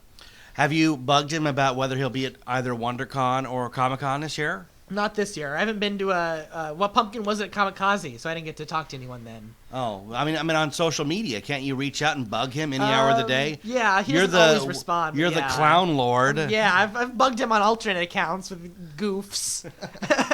He doesn't really respond or read to normal people. Yeah, I've actually reached out to him a couple times. He does not respond. No, he only responds when he can make a good joke. If he can make a joke or talk about horses. If you talk about horses, Transformers. Lately Transformers, but mostly horses. Did Beast Wars ever have a horse? Because that I would be think like it the did. ultimate. Yeah, someone They- sent that to Hussey. They're only talking about G1 right now, though, right? They just whatever. They were talking about the rescue bots. Yeah. The rescue Yeah, bots. IPG was posting something about how funny one of the rescue bot was in that kid's cartoon. You should- And Hussey said, "Wow, you're really scraping the bottom of the barrel, aren't you?" And he was like, "That's the sad thing with the Transformers fandom. There is no bottom. It just keeps going." Yeah, the rescue bottom. You should ask him about Megatron and why Megatron is Optimus Prime size when he's a robot, and Just gun a gun. size when he's a gun. Like when I watched as a kid, I'd go, "This defies all laws of physics." Like the fact that it turns into a robot. No, that he's a different size when he's a gun versus when he's a robot. Distribution of matter doesn't. It doesn't make sense. Conservation of matter. Matter is constant. You Um, can't have less or more matter depending on your One of my state. favorite tweets by Hussey ever is it's just a Google search bar where he searched Megatron legs and then in parentheses sexy. Oh no, the Megatron gun toy is one of the ugliest robots ever. Even as a kid, we knew that. We're like, this is the villain. This stupid. I mean, it looks like a real gun when it's a gun. But When he's it's a robot. his legs look like he's wearing cowboy boots or something. Recently, they found a robot that looks like Gamzee. And that's all they're talking about. Oh, Gamzee. Who's Gamzee? The clown guy, Subjugulator. The Subjugulator. Gamzee Yes. gets in this all purple outfit, and he at one point scratches his own face. They found a Transformer that's all purple with the same stupid cone hat Gamzee has, that at one point in the Transformers comic scratches his own face. Is this something Hussey got it from, or is this a No, this is a new discovery for him. Doesn't That there's this Hussey old say- Transformers character that fits really well. Doesn't Hussey yell though it's inaccurate because he scratches his face out of what? Like his Yeah, angle? he's like saying, no, this Transformer scratched his face to show how manly he was. Gamzee did it because it was funny. this guy's so weird. Like, you get that Andrew Hussey's a weird guy, yeah. right? You should mention the virus he got. The computer virus. One when he time- was making Rose's house. Yeah, he needed to get really bad JPEG images of wizards off Google. So he downloaded a whole file full of bad quality wizard images. However, this file contained a very, very deadly computer virus that he gave himself. Shut down his whole system for like a week. Because of the wizard Because he picture. tried to download some wizards. From a guy who could have anybody he wanted draw him a wizard. This was early on. Oh, it's early on. This was 2009, early on. yeah. This was Okay. when MS Paint Adventures wasn't the main thing of his life. He had a job still at this point. We hadn't exploded yet. Yeah. Yeah, like, no can you- merchandise. Can you imagine him like walking up to the restaurant and like, "Hi, I'm Andrew. I can get you any drinks or appetizers to get you started." We all joked that he was a waiter at Olive Garden. That's Okay, kind of yeah, his thing. Olive Garden. Can you get some breadsticks to get started, folks? Our special today is all-you-can-eat pasta and salad for $12.99. Like this, like you understand that everybody had a day job at some point, Yeah. so Yeah. there's a significantly good chance that Andrew Hussey, at somewhere in his life, had a day job. Most likely. Crappy day job. It was most likely Burger King, is my guess. 'Cause Burger he hates, King. He hates Burger He hates King. Burger King, and we don't know why. I hate Burger King, but it's not because I work there. It's because the food is terrible. Like, the characters are always ranting about Burger King. Well, you know what? I like him already then. Because Burger King's that's scraping the food bottom. Clowns are good. Horses are good. Kings, anything to do with kings, he despises kings. And this is another reason why he hates Burger King, because it tries to appeal kids to kings, so that kings Yeah. are nice and eat hamburgers. You can't have good He a says, king and good he life. says kings are tyrants. Well, you might have that a few years ago, but now, I mean, they don't even acknowledge the Burger King character. Ever since Just a that, burger. yeah, ever since that creepy mascot thing got retired, does Burger King even have commercials? No. Not that I see, no. All I see is McDonald's and Jack in the Box, and I don't recall seeing a Burger King commercial forever. Like, you go in there, and Burger King's advertisements are like, "Our food is fancy. Take it home and put it on a plate." It's And like $12.99 for a chicken strip. yeah. How about no? How about sell me some? I mean, just acknowledge that it's crappy yeah. food. That's all you have to Come on, do. Rose of the middle of the jungle. You can't reference Burger King. I'll have you know there's a Burger King 45 minutes from my house. Yeah, like we ate at the Whopper bar at Rio in Las Vegas, which is like the upscale Whopper thing. Like, it was so stupid. You know, you can put a dress on a pig. It's still a pig. All right, we're getting almost to an hour on this. A few more minutes here. Let's talk about something else here. All right. Austin, why don't you pick a topic and what's? Oh, go me ahead. pick a topic? Yeah, go ahead. Okay. Do we talk about Special Olympics? I think we did. Yeah, I think we've covered everything on here. No, You've got Bill Cosby, Bill written Cosby, here. That's another actor. He's timely in the news right now, not in a good way. He Compared to what he's doing in real life, I hope in the comic he's not acting accordingly. He's in laptop form. Yeah, I know he's in laptop form. John had a poster of one of his favorite movies on the wall, Ghost Dad. Oh. Which later foreshadows you can bring your relatives back to life with the game. But he alchemizes his laptop with Ghost Dad, so he gets a computer that's in the shape of Bill Cosby. It's like one of those kitty laptops you get at Target, where it's like in the shape of R2-D2. But it's in the shape of Bill Cosby. But it's Bill Cosby. And the running gag is it just keeps getting destroyed and he has to make a new one. Now, I saw Back to the Future 3 the day it premiered at the Cinedome in Hollywood. Mm-hmm. And before it played, they played a trailer for Ghost Dad. And everybody in the audience thought it was a joke. Like it was like a fake movie trailer because like he dies. And then he's running around as a ghost trying to raise his kids. It's the most offensive thing you've ever seen. Ghost Dad? Ghost Dad. I can see why Hussey would latch on to it because it's ridiculous. Ridiculous. John's whole joke is that he's obsessed with mediocre films. Yeah. Well, Ghost Dad's way up Hussey there. Explains that the humor with John is it's not it's funny because he likes bad movies. No, it's funny because John likes really weird, okay movies. Like there's nothing special about it. Like Ghost Dad, Right. Time to Kill, Armageddon. It's What like, you're saying is they're not colossally bad. No, they're just sort of they're mediocre. And there's this 13-year-old kid obsessed with them. Is humorous. In the commentary for the Homestuck published books, he talks about how John likes McConaughey, and wait, am I saying that right? It's McConaughey, right? Yeah. And he says it's not that McConaughey's a bad actor and they're supposed to be funny. It's he's an okay special. actor. He's just an actor. So the fact there's a 13-year-old kid obsessed with him is funny. McConaughey. All right. Dad Egbert gets a similar computer, but instead of Cosby, it's Crosby. He gets a Crosby top. Who's Crosby? The old black and white actor. Bing Crosby? Yeah. Bum. It's me, Bing Crosby, baby. I played my drum for him. Bum. Bing Crosby. Yeah. Is there anything in the comic that just makes you go, look, that's beyond what I'm willing to accept? You know, you've got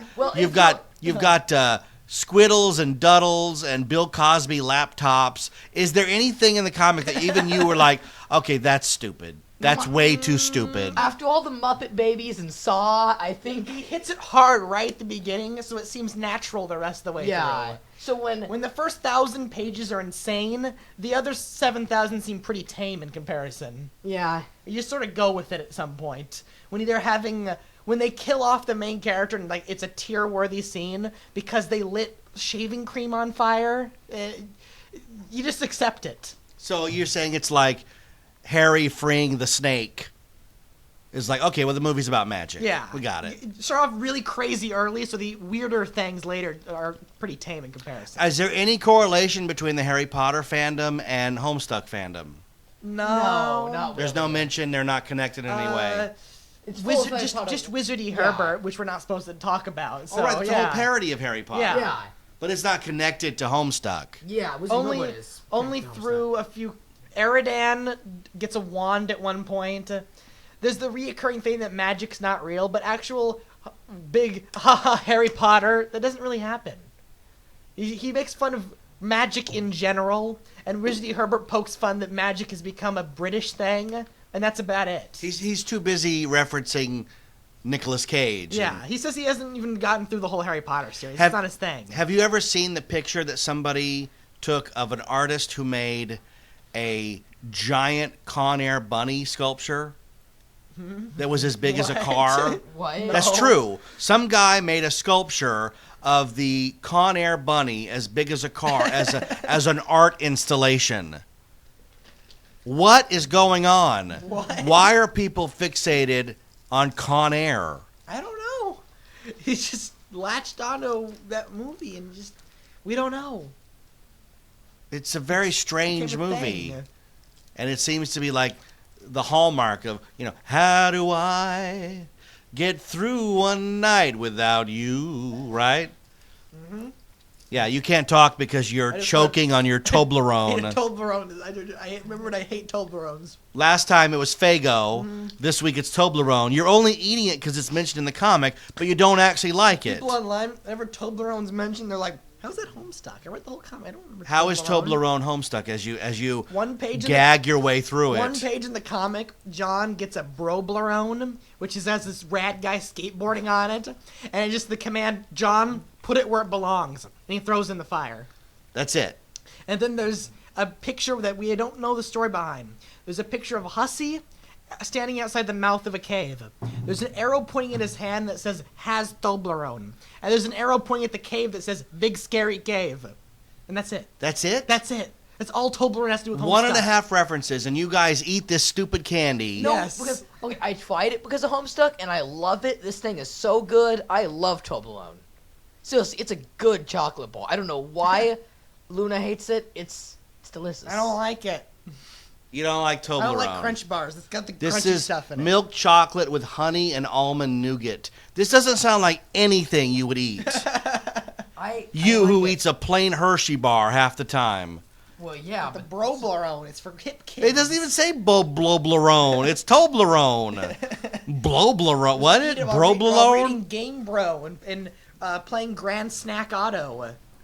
You guys are almost, and I say this in the most loving and respectful way, you seem like if Hussey said, today we're walking off a cliff, you would walk off the cliff as you eat your Toblerone that's Cliffs. mentioned once. and there is a character that falls off a cliff. Yeah. You really want to be in character. We push each other downstairs. There's no limit. Right, There yeah. have been tales of cons. People have gone to the hospital from falling downstairs. People have gone to the hospital from being hit from metal buckets. Is Homestuck worth going to the hospital over? So that you can become an anecdote? So that sometime in some con they go, yeah, man, I heard some guy got hit with a metal buggy. He's in the hospital. And you're like, I'm that guy. That's me you're talking. And then you just drop the bucket like you drop a microphone. Blung, That blung. apparently really happened. One time at a con, they were throwing a metal bucket around. They hit someone in like the forehead and cut their head open. Well, I don't doubt it if you're throwing a metal bucket around. If these guys are willing to wallow in gray ink Yeah. and make horns big enough that the hotel says, look, you're not welcome here anymore. Throwing a bucket seems Yeah. right on par. Hussey sort of mentioned the whole troll cosplay with all the gray paint with Calliope. Yeah.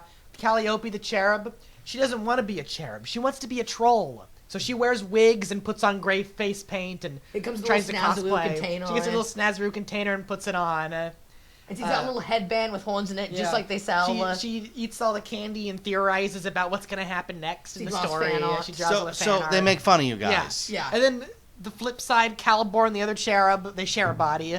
The other cherub, he's the mean side of the fandom. He draws not safe for work art of the characters and writes inappropriate fan fiction. And he trolls people and he jeers people. Yeah, you can't say troll. He gets so angry He when jeers. when the characters say he's trolling him. He throws a fit because he's like, "It's not trolling, it's jeering." I'm jeering you. Jeering. Yeah. All right. Well, we won't jeer. We will cheer. That's what Calliope does. She cheers and he jeers. All right. Cheers and jeers. That's from TV Guide.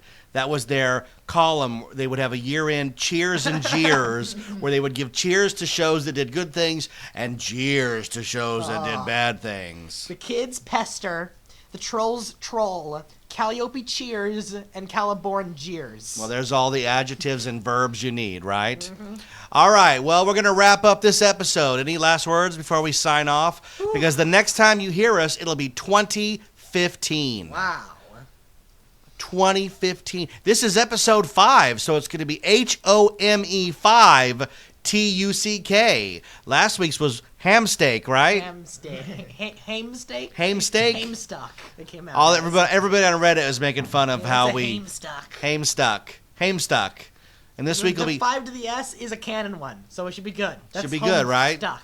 and we'll deal with With- 6 when it happens, right? Yeah, it's 6. It replaces O's, so that should be fine. All right. Well, we can do that. once again, folks, Happy New Year from 91 Reasons and our ongoing Homestuck series, which has fans all around the world. Thanks to everybody in all the countries who are downloading. We couldn't be more humbled and happy that you're taking time out to listen to us. We hope that we're entertaining you. We're certainly entertaining ourselves, so it passes that litmus test. The show is 91 Reasons. I am the voice, Jeff Tucker. If you like the show, please, please, please go on iTunes and leave us a 5-star review, because that's the only way the show will climb in the iTunes ratings and be featured more. They have some weird archaic thing that it's not number of downloads, but number of people who are actively engaged in the show. So your reviews mean more to us than you can imagine. Also, if you'd like to support the show, we do have a Patreon page at patreon.com.